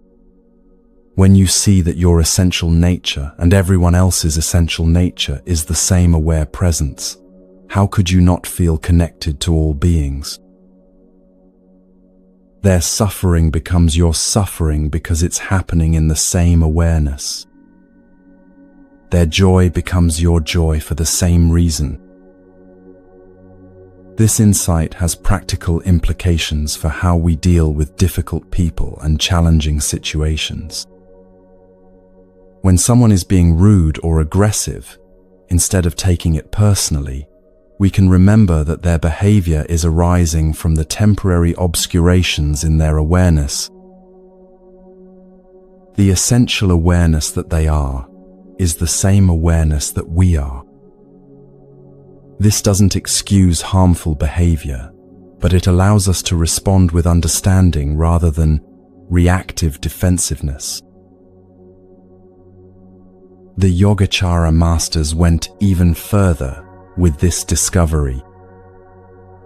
What became their most profound teaching was that the entire world we experience is produced by consciousness itself. They saw all objects, phenomena, and experiences as projections of the mind, like dreams that seem completely real while we're dreaming them. Think about your dreams at night, Master Lin suggested. In your dreams, you encounter people, places, objects, entire worlds that seem completely real and separate from you. You might have conversations with dream characters who seem to have their own personalities and opinions. You might visit dream places that seem to exist independently. But when you wake up, you realize that everything in the dream, including the dream version of yourself, was actually a creation of your own mind. The Yogacara masters discovered that our waking experience has this same dream-like quality, he continued. What we call the external world is actually a projection of the deepest levels of consciousness.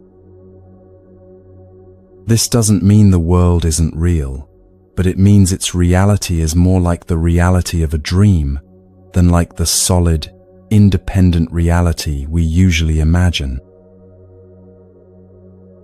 This teaching points to something that modern physics has also discovered, that the apparent solidity of matter dissolves when we look closely enough.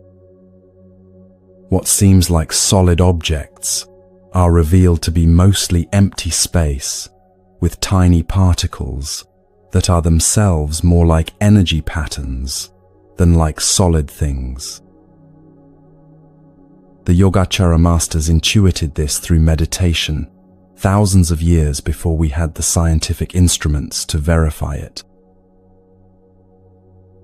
But whether we think of the world as solid and external, or as dream, like, and mind, created, the most important discovery remains the same, Master Lin said with gentle emphasis.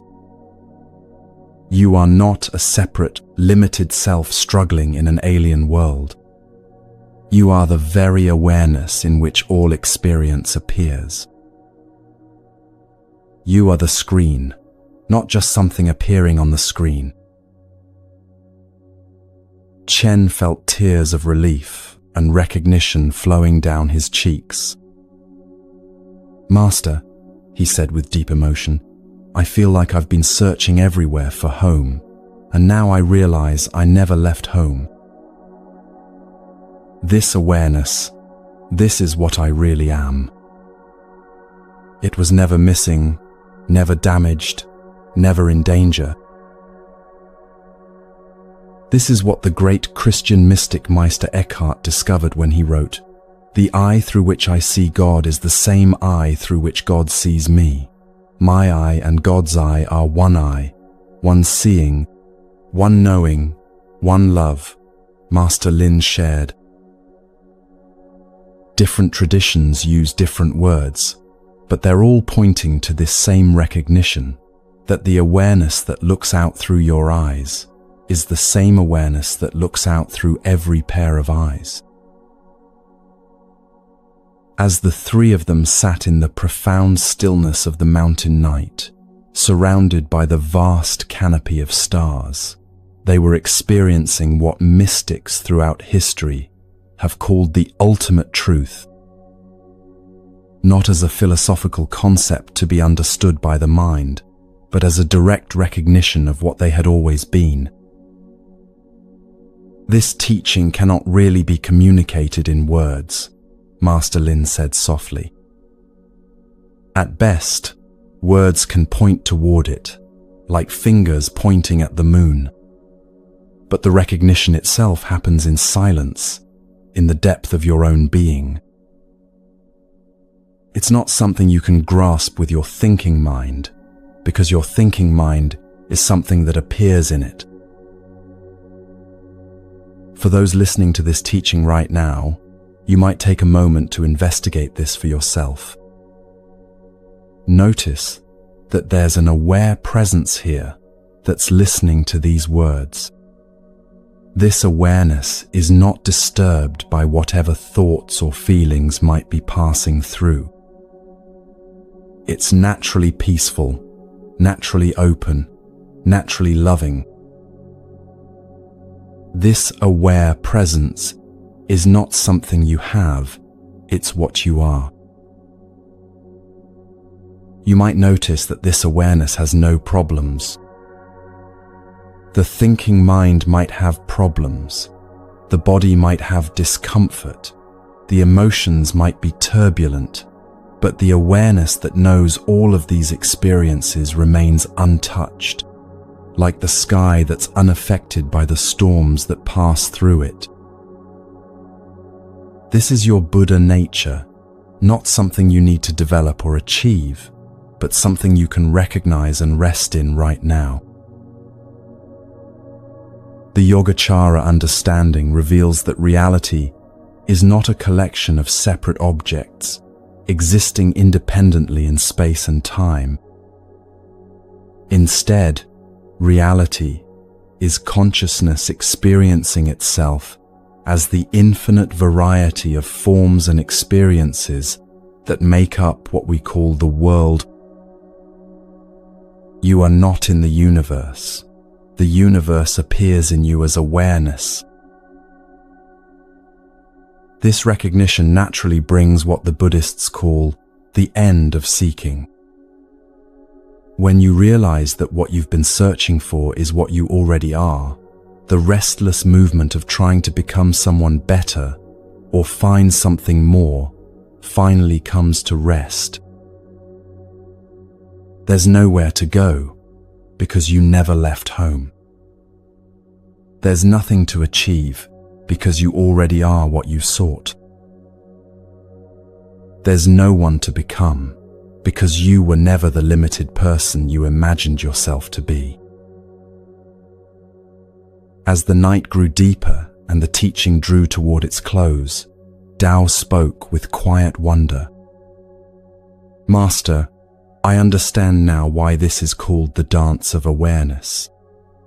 Everything that appears, thoughts, sensations, perceptions, the whole world, it's all awareness dancing with itself. The dancer and the dancer one. Beautiful, Master Lin smiled, and noticed that this dance never stops. Even right now, as we sit in stillness, awareness is dancing as the experience of stillness. When thoughts arise, awareness dances as thoughts. When silence returns, awareness dances as silence. It's all the same awareness, appearing as the infinite variety of experience. This third layer of emptiness, the emptiness of the division between subject and object, reveals that what we call reality is actually the play of consciousness with itself.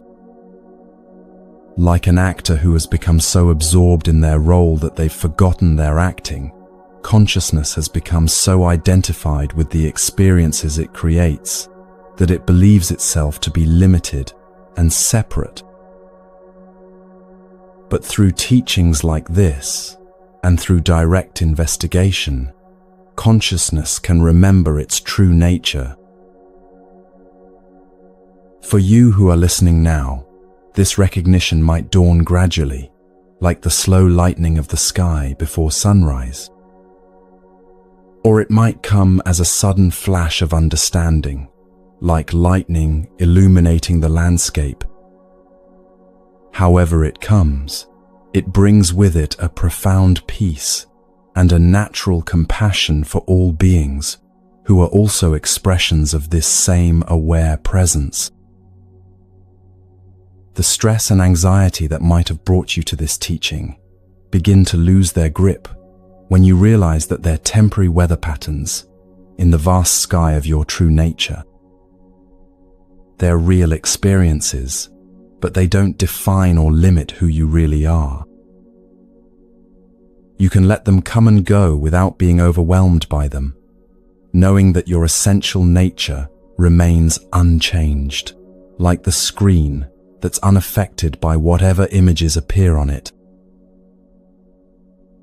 As the three monks sat together under the infinite canopy of stars, they were no longer three separate individuals sharing insights. They were awareness recognizing itself in different forms, like waves recognizing that they're all expressions of the same ocean. The peace that filled the mountain silence was not something they had achieved, but something they had finally stopped overlooking. But even this profound recognition of our true nature as undivided awareness leads to yet another question, one that takes us to the very heart of what it means to be awake in this mysterious existence. If we are this pristine, awakened awareness, why does the world of suffering and confusion seem to persist? This final mystery would reveal the deepest and perhaps most liberating understanding of all.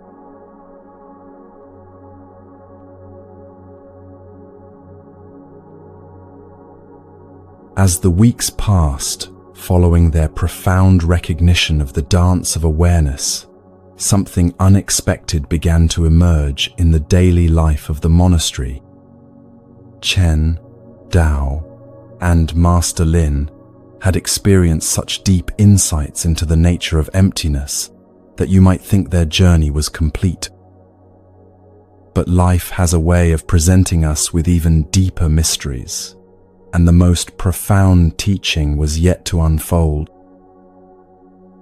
If you're feeling moved to connect with others on this journey, I gently invite you to share in the comments what time it is, where you are, and perhaps what you're hoping to find in these ancient teachings. There's something beautiful about knowing we're all exploring these timeless questions together, across different places and moments. Maybe find a comfortable position, perhaps with a warm cup of tea or a soft blanket, as we dive into what might be the most surprising and controversial discovery in all of Buddhist philosophy. One morning, as spring was beginning to paint the monastery grounds with delicate blossoms, two new students arrived seeking guidance. They were young women named Maya and Priya, who had traveled from distant villages after hearing stories of the peace that radiated from this mountain sanctuary. What made their arrival particularly interesting was how different they appeared to be from each other. Maya was quiet and contemplative, with eyes that seemed to hold depths of sadness from losses she had experienced in her young life. She moved slowly and spoke softly, often gazing at the ground as if the weight of the world rested on her shoulders. Priya, in contrast, was bright and energetic, quick to laugh and always ready with questions about everything she encountered. She seemed to bounce rather than walk, and her curiosity about life was infectious. As Master Lin welcomed them to the monastery, Chen and Dao observed these newcomers with interest.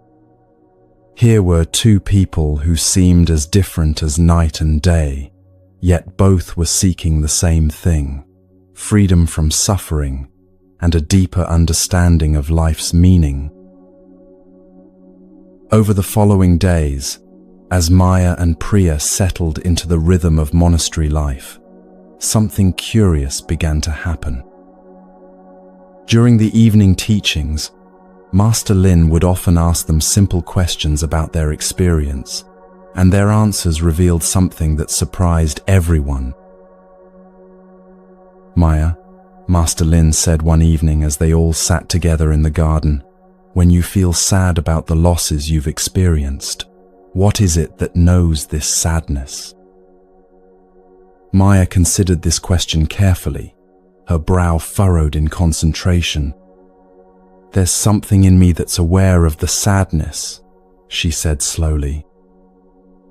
"It's like there's a part of me that can step back and observe even the deepest pain. This observing part doesn't seem to be touched by the sadness, even though it knows the sadness completely."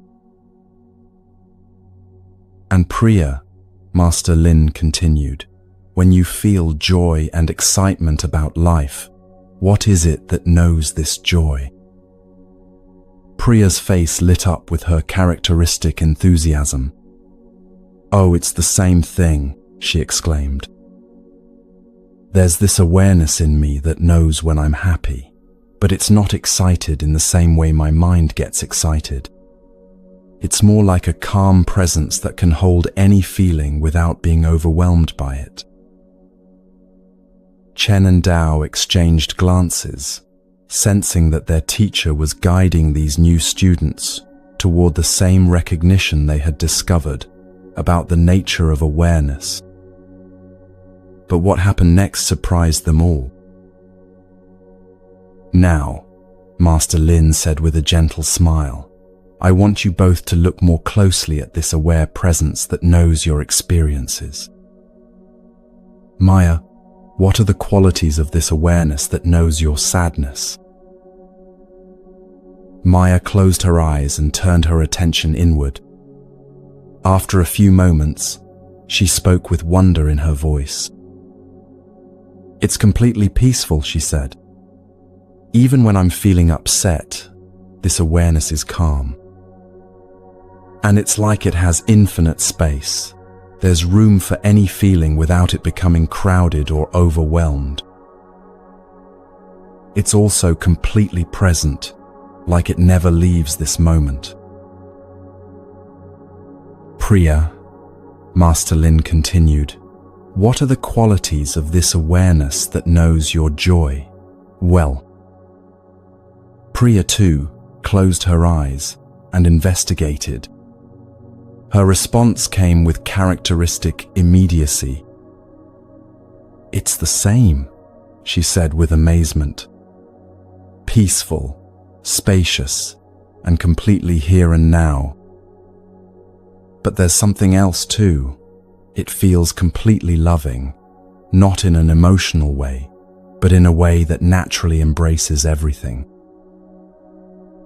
What was unfolding was a direct discovery of what Buddhist philosophy calls Tathāgatagarbha, often translated as Buddha nature. This teaching represents one of the most profound and revolutionary developments that emerged from the emptiness teachings we've been exploring. It's also one of the most controversial, as it seems to contradict everything we've learned about the absence of a separate self. To understand this apparent contradiction, we need to look carefully at what this teaching actually claims. The word Tathāgatagarbha can be broken down into two parts. Tathagata was the Buddha's favorite way of referring to himself, and it has multiple meanings: one who has thus come, one who has thus gone, and mysteriously, one who has thus not gone. Garbha means womb, embryo, or essence. So Tathagata Garbha literally means Buddha womb or Buddha essence. The revolutionary claim of this teaching is that ultimate reality, the awareness we discovered in our previous exploration, actually possesses the enlightened qualities of the Buddha himself. Not just any self, but what the tradition calls the capital S, self of the fully awakened Tathagata. Master Lin helped the 4 students understand this through a simple but profound investigation. "I want all of you to consider this question," he said, as the evening shadows lengthened around them. "What is the difference between Maya and Priya?" This seemed like an easy question at first. Chen spoke up immediately. "Well, Maya tends to be quiet and reflective, while Priya is outgoing and energetic. Maya has experienced significant losses, while Priya seems to have had a more joyful life. Their personalities are completely different." "Yes," Master Lin nodded. "These are all differences in what we might call the content of their experience. Different thoughts, different emotions, different histories, different ways of responding to life. But what about the awareness in which all these different experiences appear?" Dao was beginning to see where this was leading. "You mean the screen on which their different life stories are playing?" "Exactly," Master Lin smiled. "Let's investigate this together. Maya's sadness appears in her awareness. Priya's joy appears in her awareness. But what about the awareness itself? Are there 2 different kinds of awareness, or is it the same awareness expressing itself through different personalities?" This question opened the door to one of the most profound recognitions that human consciousness can make. What these ancient masters discovered was that while the content of awareness varies infinitely from person to person and moment to moment, awareness itself has the same essential qualities regardless of whose awareness we're investigating. "Let's explore this systematically," Master Lin suggested. "First, we've already established that both Maya's and Priya's awareness is naturally luminous. It effortlessly illuminates whatever appears in it. Could Chen's awareness lack this luminous quality? No, because then it wouldn't be conscious awareness. Could Dao's awareness lack this quality? No, for the same reason. So luminosity is a universal quality of awareness itself." Maya nodded with recognition.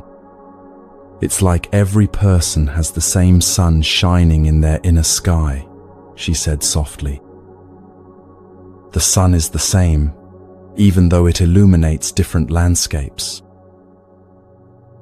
"Second," Master Lin continued, "we discovered that awareness naturally lacks resistance and attachment. It receives all experiences equally and releases them naturally. Maya, does your awareness try to hold on to pleasant experiences or push away painful ones?" Maya considered this carefully. "No," she said with surprise. "My mind certainly does that, but the awareness that knows my mind's reactions doesn't seem to have those reactions itself. It's like it's naturally at peace with whatever appears." "Priya, is your awareness different in this regard?" "Not at all," Priya replied. "It's the same natural detachment." My personality might get excited or disappointed, but the awareness that knows these emotions is always calm and accepting. So this quality of natural detachment is also universal, Master Lin observed. Third, we found that awareness is naturally empty, spacious enough to hold any experience, because it is itself empty of any particular experience. This emptiness is not a blank void, but a fullness that's so complete, it appears empty, like the space in a room that can accommodate any furniture precisely because it contains no furniture. Chen was feeling a growing sense of amazement. Master, are you saying that this empty, aware space is the same in all of us? What do you think? Master Lin asked with a twinkle in his eye. Can you find any differences between the spacious awareness that you are and the spacious awareness that Tao is?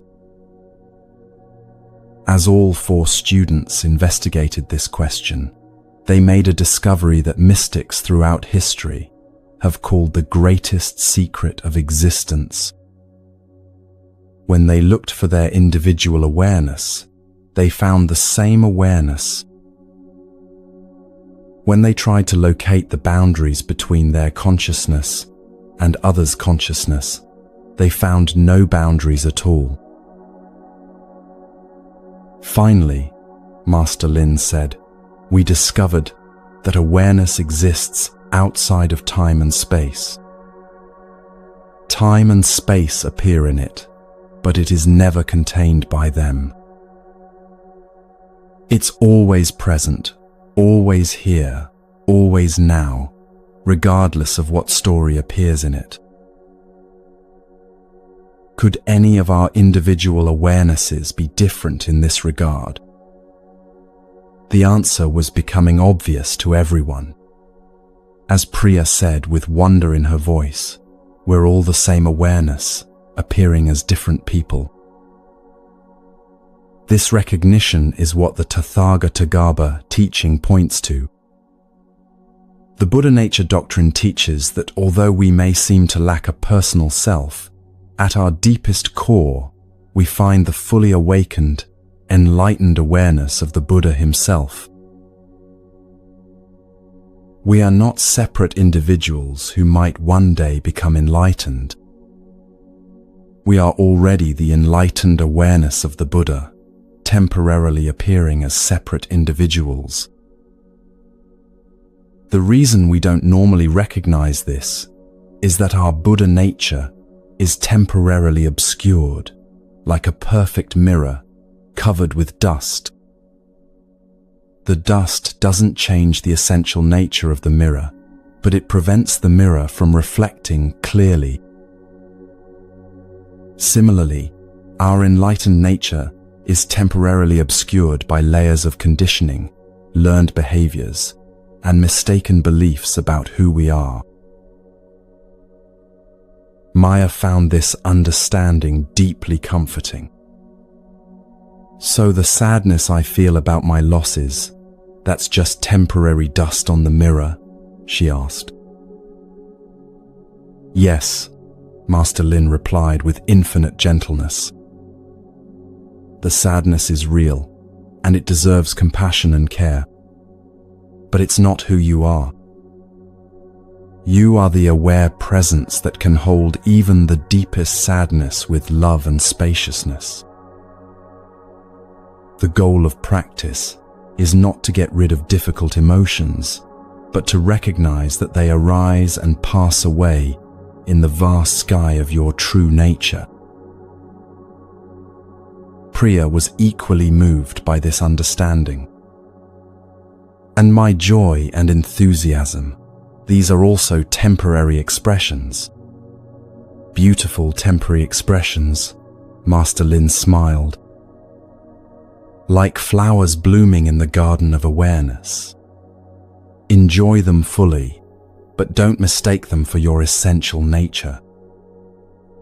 Your essential nature is the garden itself, the aware presence that can nurture any kind of flower that chooses to bloom there. This teaching had profound implications for how they understood everyone they encountered.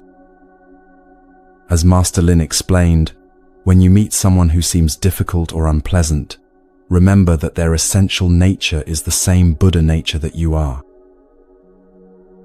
Their difficult behavior is like temporary clouds covering the sun.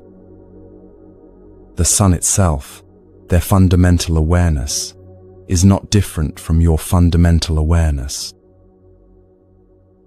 One of the most beautiful aspects of this teaching is how it naturally generates compassion.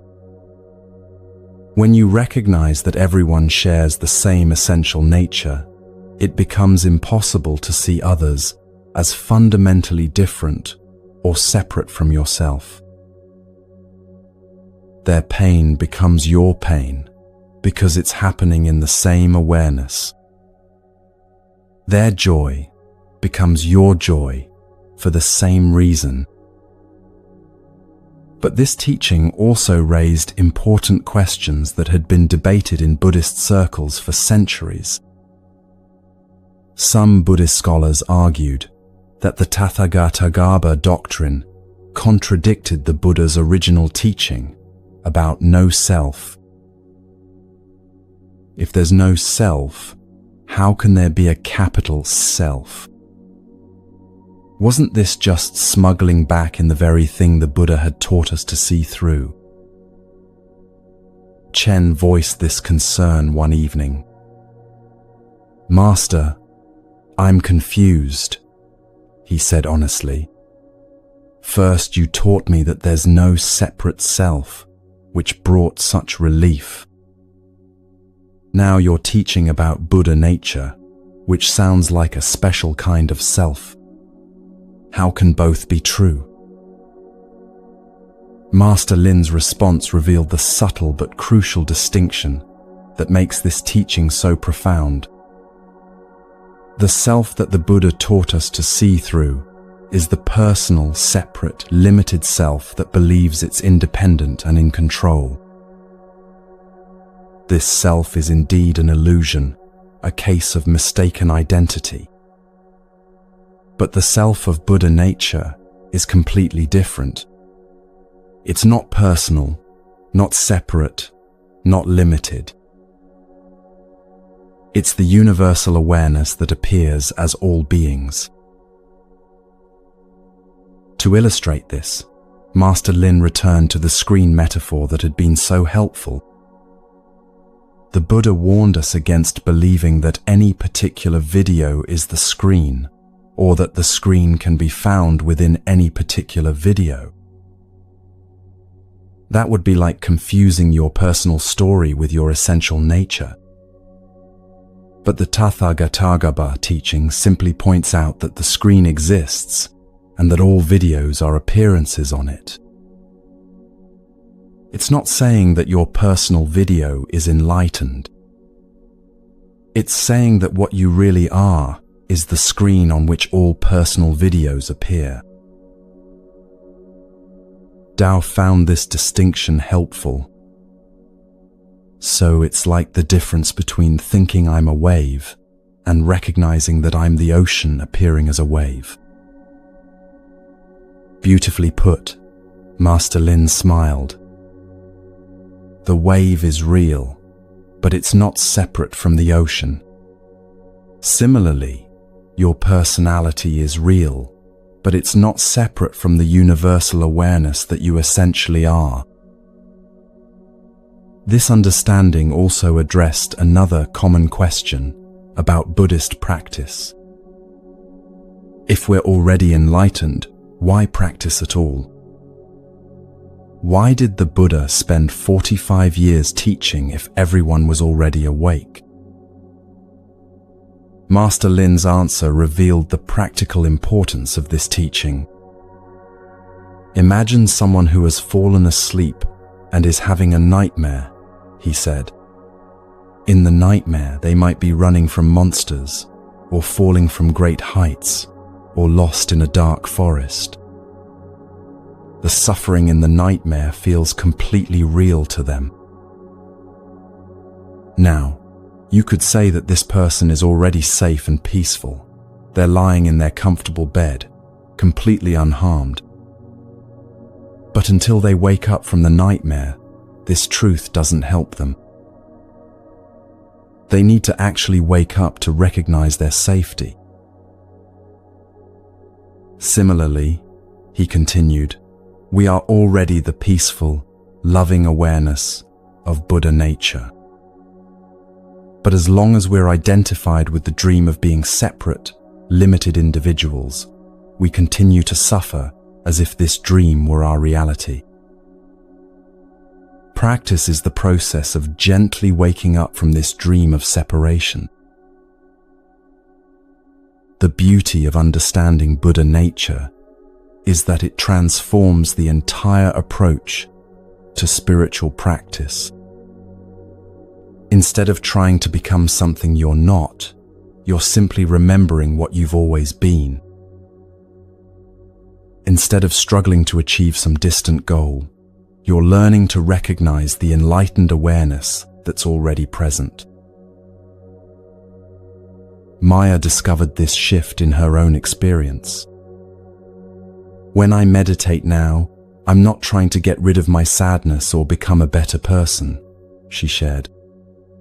I'm just resting in the awareness that can hold even sadness with perfect love. It's like coming home to myself. Priya's experience was similar. I used to think I needed to control my energy and become more calm and serious to be spiritual, she said. But now I see that my enthusiasm is just one way that Buddha nature expresses itself. I can be fully myself while knowing that my true self is much vaster than any personality. This teaching also has profound implications for how we understand love and relationships. When you recognize that the same awareness looks out through every pair of eyes, love becomes not just an emotion, but a recognition of identity. As the Buddha said in the ancient texts, whatever you did for one of the least of these brothers and sisters of mine, you did for me. Whatever you did not do for one of the least of these, you did not do for me. Master Lin helped them understand this. This wasn't just a poetic way of speaking, he explained. It was pointing to a literal truth. When you help someone who is suffering, you are literally helping yourself, because it's the same awareness experiencing both your compassion and their relief. When you harm someone, you are literally harming yourself, because there's ultimately only one awareness appearing as many beings. This understanding naturally leads to what spiritual traditions call universal compassion. It's not based on feeling sorry for others or trying to be a good person. It's based on the recognition that others are not actually other in the deepest sense. Their well-being is your well-being because you share the same essential nature. As the months passed, all 4 students found that this recognition of Buddha nature was transforming their daily lives in practical ways. When someone was rude to them, instead of taking it personally, they could remember that the person's rudeness was arising from temporary confusion about their true nature. When they felt overwhelmed by their own emotions, they could rest in the awareness that remains peaceful, even in the midst of emotional storms. Chen found that his old tendency towards self-criticism had naturally dissolved. How can I criticize myself when I know that what I really am is this perfect, loving awareness? He said with amazement. I can still notice when my behavior needs adjustment, but there's no more of that harsh inner voice that used to torment me. Tao discovered that his compulsion to categorize and control everything had been replaced by a natural trust in the wisdom of the whole. When I remember that I'm not separate from life, but am life itself expressing as this individual perspective, I can relax and let life unfold naturally, he shared. Maya found that even her grief had been transformed. The sadness is still there when I think about my losses, she explained. But now it feels like the ocean grieving for one of its waves that has returned to its source. There's sadness, but also a deep peace knowing that nothing is ever really lost. Priya discovered that her natural joy had become even more radiant. When I know that my happiness is Buddha nature celebrating itself, it feels like the sun shining without any effort, she said with her characteristic brightness. There's no worry that the joy will disappear, because I know it's just one expression of something that's always here. But perhaps the most significant change was in how they related to each other. The monastery had become a place where 5 expressions of Buddha nature were consciously recognizing themselves in each other. Their conversations became deeper, their silences more profound, their simple daily activities infused with the sacred recognition of their shared true nature. One evening, as they sat together watching the sunset paint the mountains in shades of gold and purple, Master Lin posed a final question about this teaching. "There's something I want you all to consider," he said thoughtfully. "If we're already Buddha nature, already enlightened awareness, why does the world still seem to be full of suffering and confusion?" This question touched on what some consider the deepest mystery of existence. If our essential nature is already perfect and free, why does the dream of separation seem to persist? Why doesn't everyone simply wake up?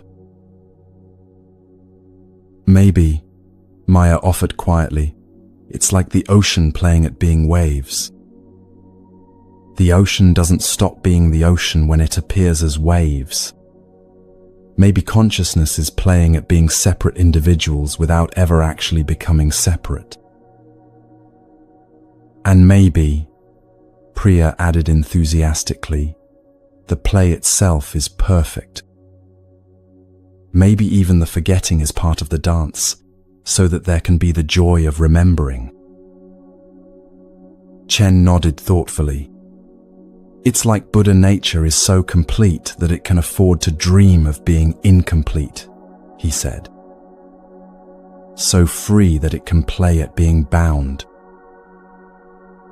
Tao smiled with deep contentment. Maybe there's nowhere to go and nothing to achieve, because the seeking itself is just another way that Buddha nature expresses its infinite creativity, he suggested. Master Lin listened to each response with obvious delight. "All of these perspectives touch something true," he said. "The Buddha himself, when asked directly whether the self exists, remains silent. When asked whether the self doesn't exist, he remained silent again. Perhaps some mysteries are meant to be lived rather than solved." As the stars began to appear in the darkening sky, the 5 of them sat in a silence that was full of recognition and peace. They were no longer separate individuals learning about Buddha nature. They were Buddha nature, recognizing itself in various forms, resting in the perfect completeness that had never been absent, even for a moment. This 4th understanding of emptiness, the emptiness of the division between our ordinary self and our enlightened nature, reveals that what we've been seeking, has been what we are all along. The hidden Buddha within is not hidden at all, except by our habit of looking for it somewhere other than in our immediate, present awareness. It's the most obvious and intimate reality, closer than our own breath, and yet it can seem like the most elusive mystery until the moment of recognition arrives. For you listening now, this recognition might be dawning even as these words are heard. The awareness that's receiving this teaching is the very Buddha nature we've been discussing. It's not something you have, it's what you are. Right now, in this very moment, you are the enlightened awareness that countless beings throughout history have sought. The peace you've been looking for is the peace that you are. But even this profound recognition of our enlightened nature leads us to one final understanding about emptiness, one that challenges even our most sacred concepts and reveals the ultimate freedom that lies beyond all views and beliefs.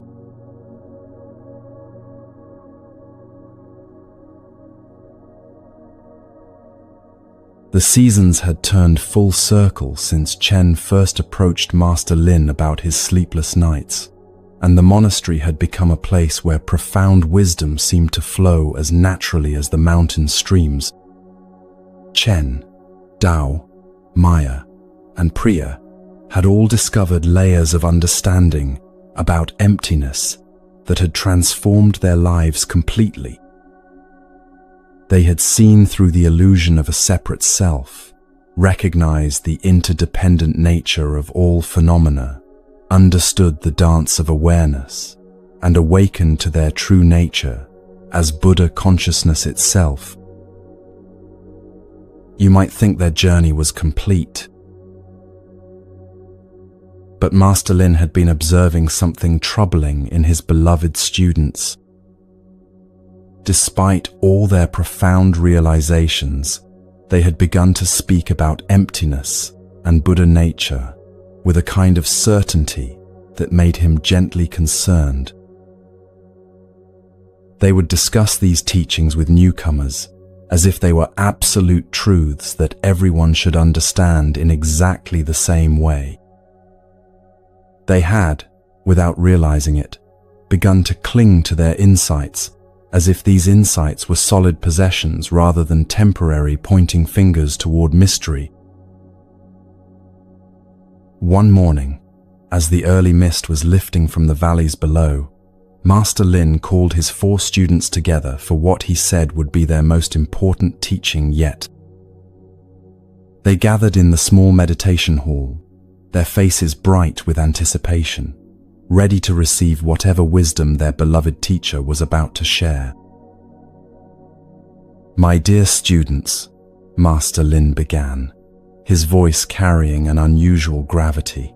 You have all made discoveries that have brought you great peace and understanding. But I need to share with you something that might initially be disturbing. Everything I have taught you, everything you have learned, everything the Buddha himself said, all of it is ultimately untrue. The silence that followed this statement was profound and unsettling. Chen was the first to speak, his voice uncertain. Master, I don't understand. These teachings have transformed our lives. How can they be untrue? Maya nodded, looking confused. The recognition of Buddha nature has brought me such peace, she said. Are you saying this recognition is false? Master Lin smiled with infinite compassion, knowing that what he was about to reveal was perhaps the most difficult and most liberating teaching of all. Let me tell you a story, he said gently. There once was a master who spent decades teaching students about the profound truths of existence.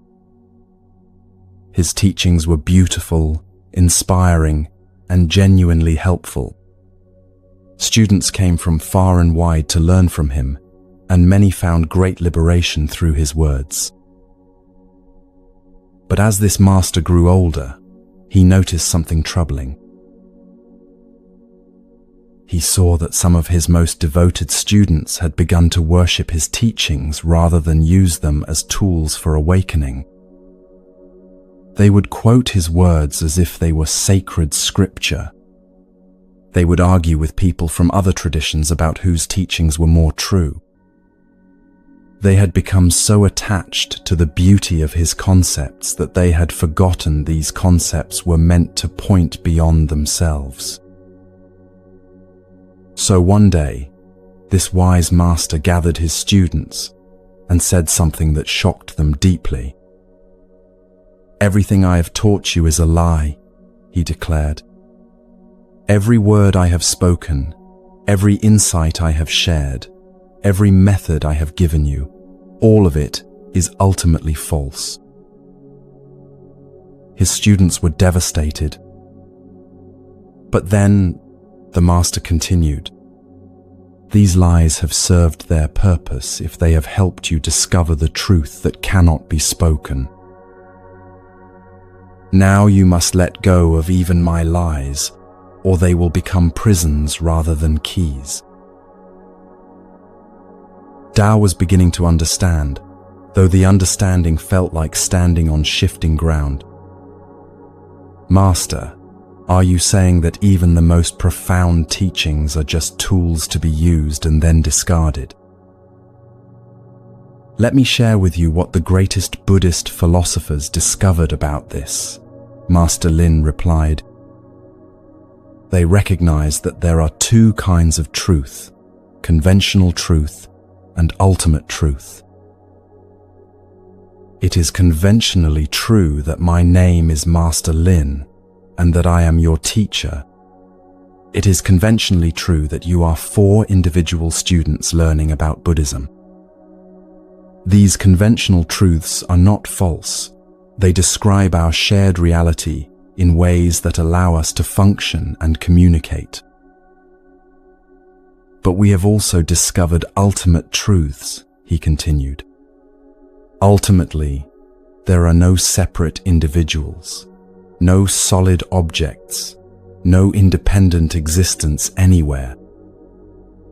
Ultimately, all of us are expressions of the same awareness, appearing as different forms in the dance of consciousness. These ultimate truths are also not false. They point to the deepest nature of reality. The danger comes when we forget that even our most precious ultimate truths are expressed in conventional language. Language takes the infinite complexity and mystery of existence and squeezes it into words and concepts that the human mind can grasp. This is like trying to capture the ocean in a teacup. The teacup can hold some water from the ocean, and this water is genuinely ocean water. But the teacup is not the ocean. And if we mistake the teacup for the ocean, we limit our understanding rather than expand it." Priya was listening intently, her usual brightness tempered by the gravity of what was being revealed. "So, you're saying that even when we talk about emptiness or Buddha nature, we're still using concepts that can't fully capture the reality they point to?" "Exactly," Master Lin nodded. "There's a beautiful image used in the teachings about this. Imagine someone pointing at the moon on a clear night. A wise person looks at the finger to see where it's pointing, then follows that direction to see the moon. But a foolish person becomes fascinated with the finger itself and never looks up to see what it's pointing toward. Even worse, they might begin to argue with others about whether their finger is pointing more accurately than someone else's finger. Meanwhile, the moon, the reality that all the fingers are pointing toward remains unnoticed. All spiritual teachings, no matter how profound, are fingers pointing at the moon. The teachings about emptiness that have meant so much to you are fingers. The recognition of Buddha nature that has brought you peace is a finger. Even the words of the Buddha himself are fingers pointing at a reality that cannot be captured in words. This doesn't make the teachings worthless. They are invaluable fingers that point in the right direction. But mistaking any teaching for the reality it points toward is like mistaking the finger for the moon. Master Lin could see that this teaching was challenging everything his students thought they knew, and he knew this challenge was necessary for their complete liberation. There's something even more radical that some Buddhist texts reveal, he continued. In one of the most important Mahayana scriptures, it says, "There is no ignorance and no cessation of ignorance, no suffering and no knowledge of suffering, no cause of suffering and no abandoning of the cause, no cessation of suffering and no realization of cessation, and no path and no development of the path." Chen looked startled. "But Master, those are the Four Noble Truths that the Buddha taught. Are you saying the scripture is rejecting the Buddha's most fundamental teaching?" "This is why this aspect of emptiness is so dangerous," Master Lin replied seriously. "It appears to be saying that even the most sacred teachings are ultimately empty of the solid reality we attribute to them. But this is not nihilism. It's not saying that nothing matters or that the teachings are worthless. It's pointing to something much more subtle and liberating. You see, much of our suffering comes not just from our circumstances, but from our rigid views and opinions about those circumstances. We create mental maps of how life should be, how people should behave, how spiritual practice should unfold, how enlightenment should look. Then we suffer when reality doesn't match our maps. Even our spiritual concepts can become sources of suffering if we cling to them too tightly. We might suffer because we think we're not enlightened enough, or because others don't understand the teachings the way we do, or because the world doesn't reflect the wisdom we've discovered. Maya was beginning to see how this applied to her own experience.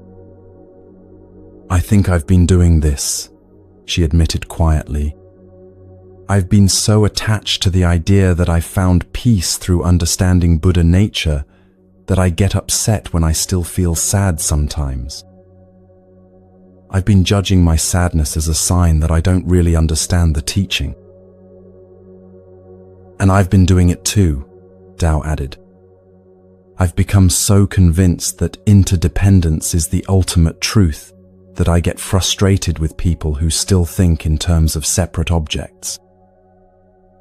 I've been trying to convert everyone to my understanding, instead of meeting them where they are.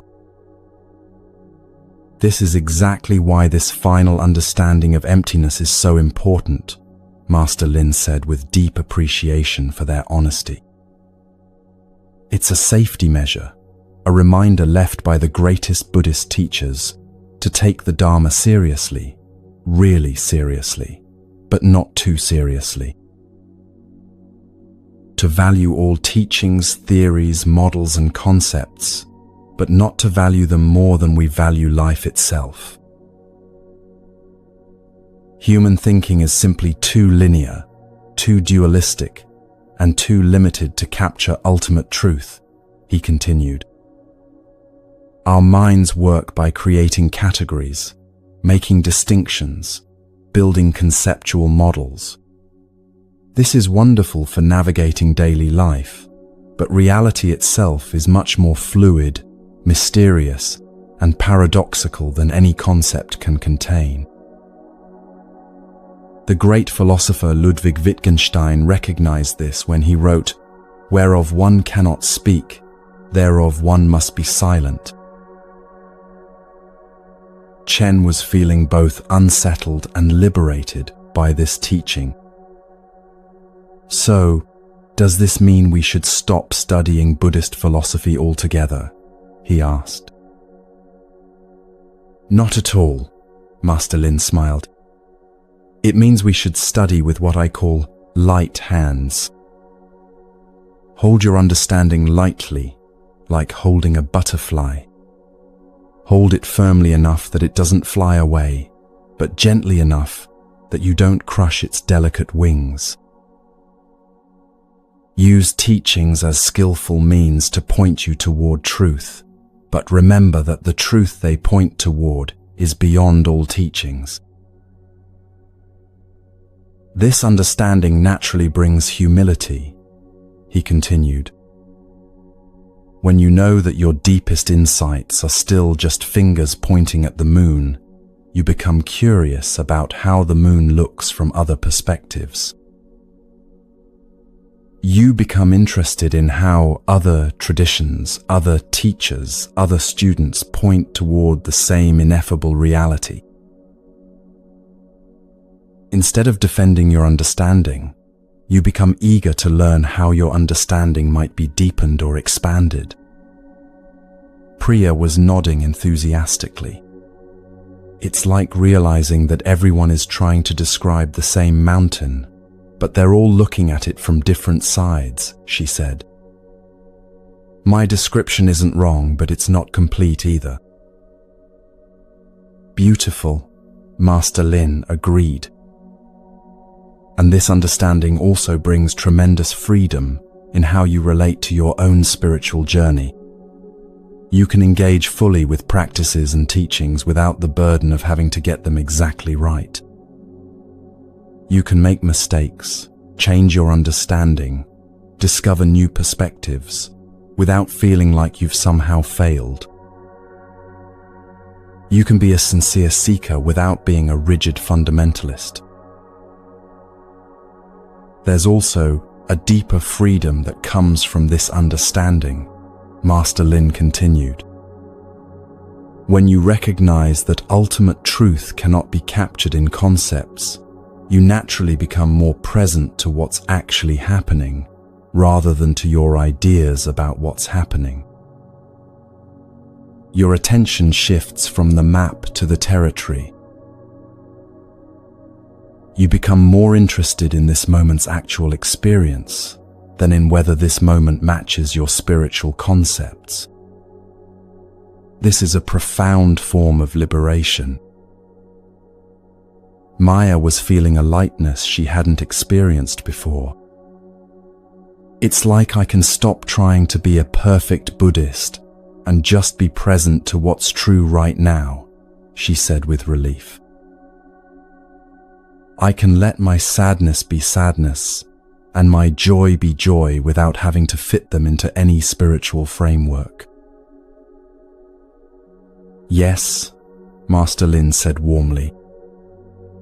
"And notice how this doesn't diminish the value of what you've learned. Your understanding of emptiness is still precious. Your recognition of Buddha nature is still transformative. But now these insights can flow more naturally because they're not carrying the weight of having to be absolute truths. They can simply be helpful perspectives that serve life when they're useful and step aside when they're not needed. This is what the Buddha meant in his final words to his disciples," Master Lin shared. "As he was dying, he said, 'Monks, be islands unto yourselves, be your own refuge, having no other. Let the Dharma be an island and a refuge to you, having no other.' He wasn't telling them what they should be. He was pointing out what they already were. He was reminding them that the ultimate refuge is not in any external teaching or authority, but in their own direct experience of truth. Tao felt a profound appreciation for the completeness of this teaching. So, even depending on the Buddha's words too heavily can become a limitation. The Buddha knew this. Master Lin nodded. That's why he encouraged his students to test his teachings against their own experience rather than accepting them on faith. He knew that real truth has to be discovered personally, not inherited from someone else. The seeker of truth walks a path that ultimately only they can walk. You can have companions, teachers, guides, fellow travelers. But in the end, truth is discovered in the solitude of your own heart. This doesn't mean you should reject all guidance or teachings, he clarified. It means you should use them as supports for your own investigation, rather than as substitutes for it. Like using a ladder to climb to a rooftop. The ladder is invaluable for getting to the roof, but once you're there, you don't need to carry the ladder around with you. As the 4 students sat with this final teaching about emptiness, they felt something settling into place that completed their understanding. It was like the final piece of a vast puzzle that revealed the whole picture to be much more mysterious and beautiful than any of the individual pieces had suggested. There's one more thing I want to share with you, Master Lin said, as the afternoon light began to slant through the windows. Even this teaching about the emptiness of all teachings must be held lightly. If you become attached to the idea that all concepts are empty, then you've just created another concept to cling to. The ultimate freedom comes from being able to use concepts when they're helpful and set them aside when they're not, without being identified with either position. It's like learning to dance, Priya said with sudden understanding. When you're learning, you have to think about each step carefully. But once you know how to dance, the steps become invisible, and you just move with the music. The goal isn't to never think about the steps again, but to be free to think about them, or not, as the situation requires. Perfect, Master Lin beamed. This is the ultimate goal of all spiritual teaching, to make itself unnecessary by awakening you to the natural wisdom that was always present. Like a good parent who raises a child to be independent, or a good teacher who educates students to think for themselves. The highest compliment you can give to spiritual teachings is to graduate from needing them. Chen felt a deep gratitude welling up in his heart. Master, how do we thank you for teachings that have taught us not to depend on teachings? He asked with a smile. By living with the freedom and compassion that these understandings naturally bring, Master Lin replied. By being present to life as it actually is, rather than as your concepts say it should be. By holding all your views lightly while engaging fully with whatever life presents. By remembering that everyone is trying to find their way home to the same truth, even when their maps look very different from yours. As the sun set behind the mountains, painting the sky in brilliant oranges and purples, the 5 of them sat in a silence that was full of appreciation for the journey they had shared. They had explored the emptiness of self, the emptiness of objects, the emptiness of the subject-object division, the emptiness of the ordinary enlightened division, and finally, the emptiness of all concepts and views. Each understanding had prepared them for the next, like ascending a mountain where each level of elevation reveals a broader and more inclusive perspective. But more than understanding, they had discovered a way of being that was both completely engaged with life and completely free from the suffering that comes from clinging to any particular view of life. They had learned to dance with existence rather than trying to control or figure it out. They had found the freedom that comes from holding everything lightly while loving everything deeply. For you who have accompanied us on this journey through the teachings of emptiness, perhaps you too have tasted this freedom. Perhaps you've discovered that what you are is vast enough to hold any experience, peaceful enough to remain calm in any storm, and loving enough to embrace whatever appears. Perhaps you've found that the peace you were seeking was never actually missing, just temporarily overlooked in the busyness of looking for it somewhere else. The greatest gift of these ancient teachings is not any particular insight or understanding, but the recognition that you are already free, already whole, already home. Everything else, all the concepts, all the practices, all the teachings, are just different ways of pointing you back to this simple, immediate, ever-present truth. In the end, there is nowhere to go and nothing to achieve, because what you seek is what you are, and what you are has never been absent for even a moment.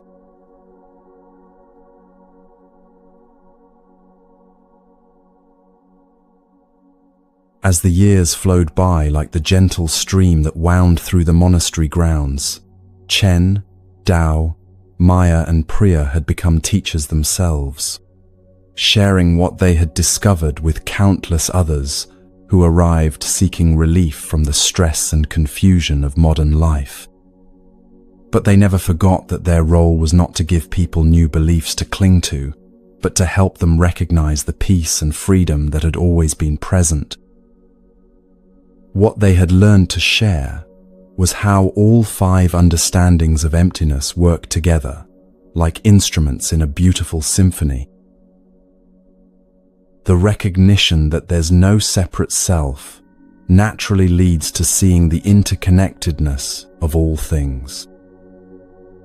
Understanding interdependence reveals the dance of awareness in which subject and object arise together.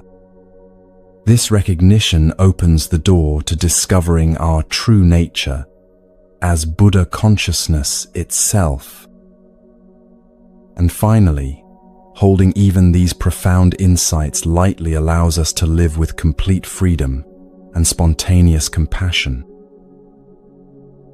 People would come to the monastery carrying the familiar burdens of modern stress, anxiety about their careers, worry about their relationships, fear about the future, overwhelm from trying to manage all the demands of daily life. What they discovered was that these teachings offered practical relief that went far deeper than temporary relaxation techniques. When someone understood that their sense of being a separate, vulnerable self was more like a habit of thinking than a solid reality, their relationship to stress transformed completely.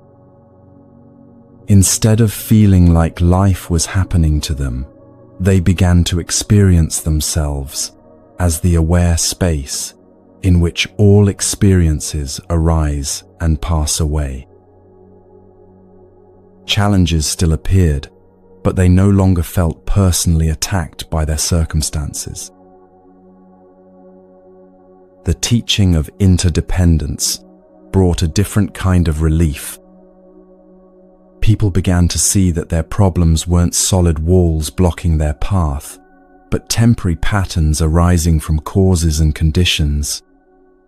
This understanding naturally brought both hope and responsibility. Hope, because it revealed that difficulties could change when conditions changed. Responsibility, because it showed that their own thoughts, words, and actions were constantly influencing the web of interconnection. Many visitors discovered that this understanding of interdependence was the ultimate form of caring for the environment.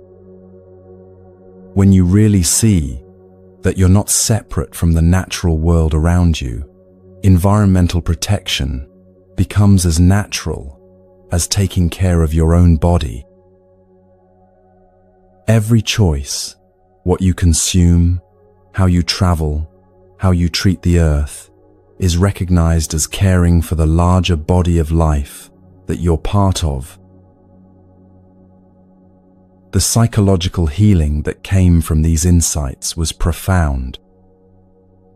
People learned to reunite with aspects of themselves they had rejected or tried to hide.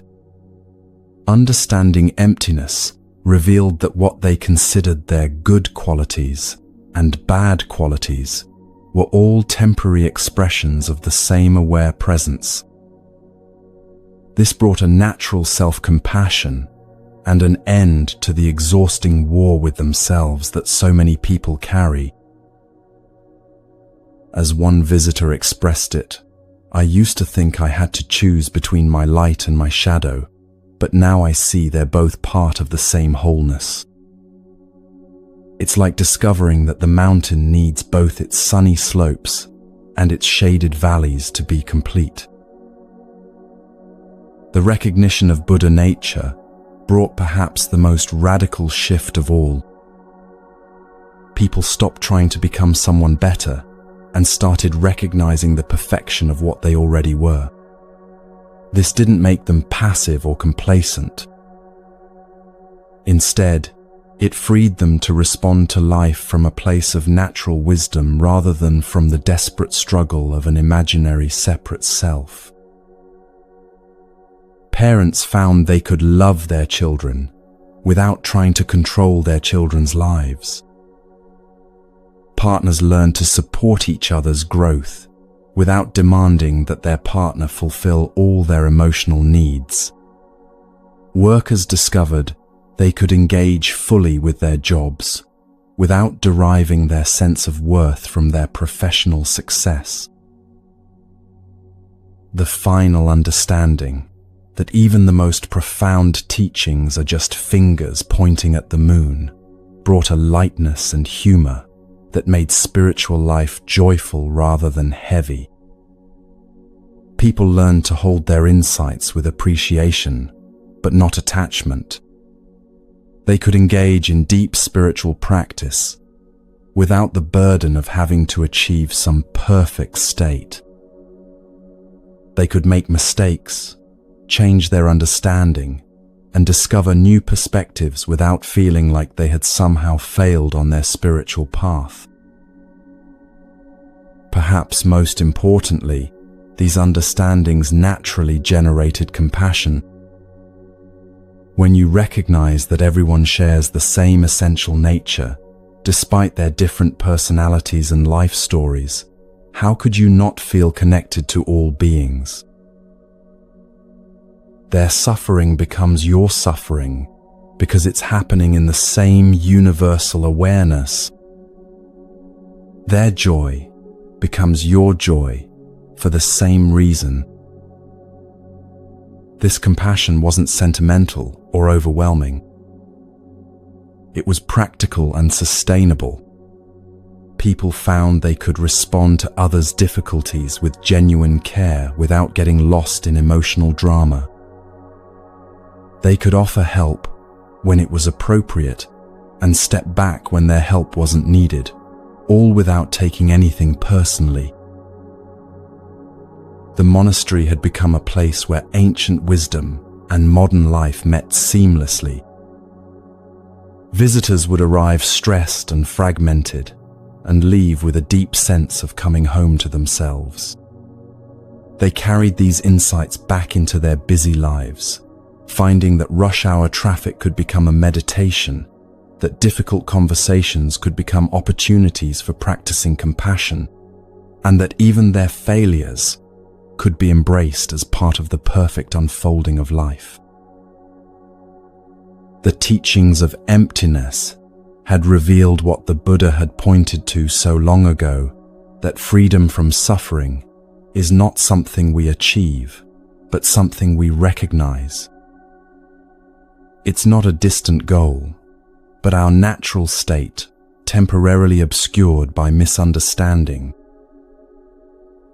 And in recognizing this freedom, we discover that what we've been seeking through all our spiritual search has been seeking us all along, drawing us gently home to the peace that was never actually missing,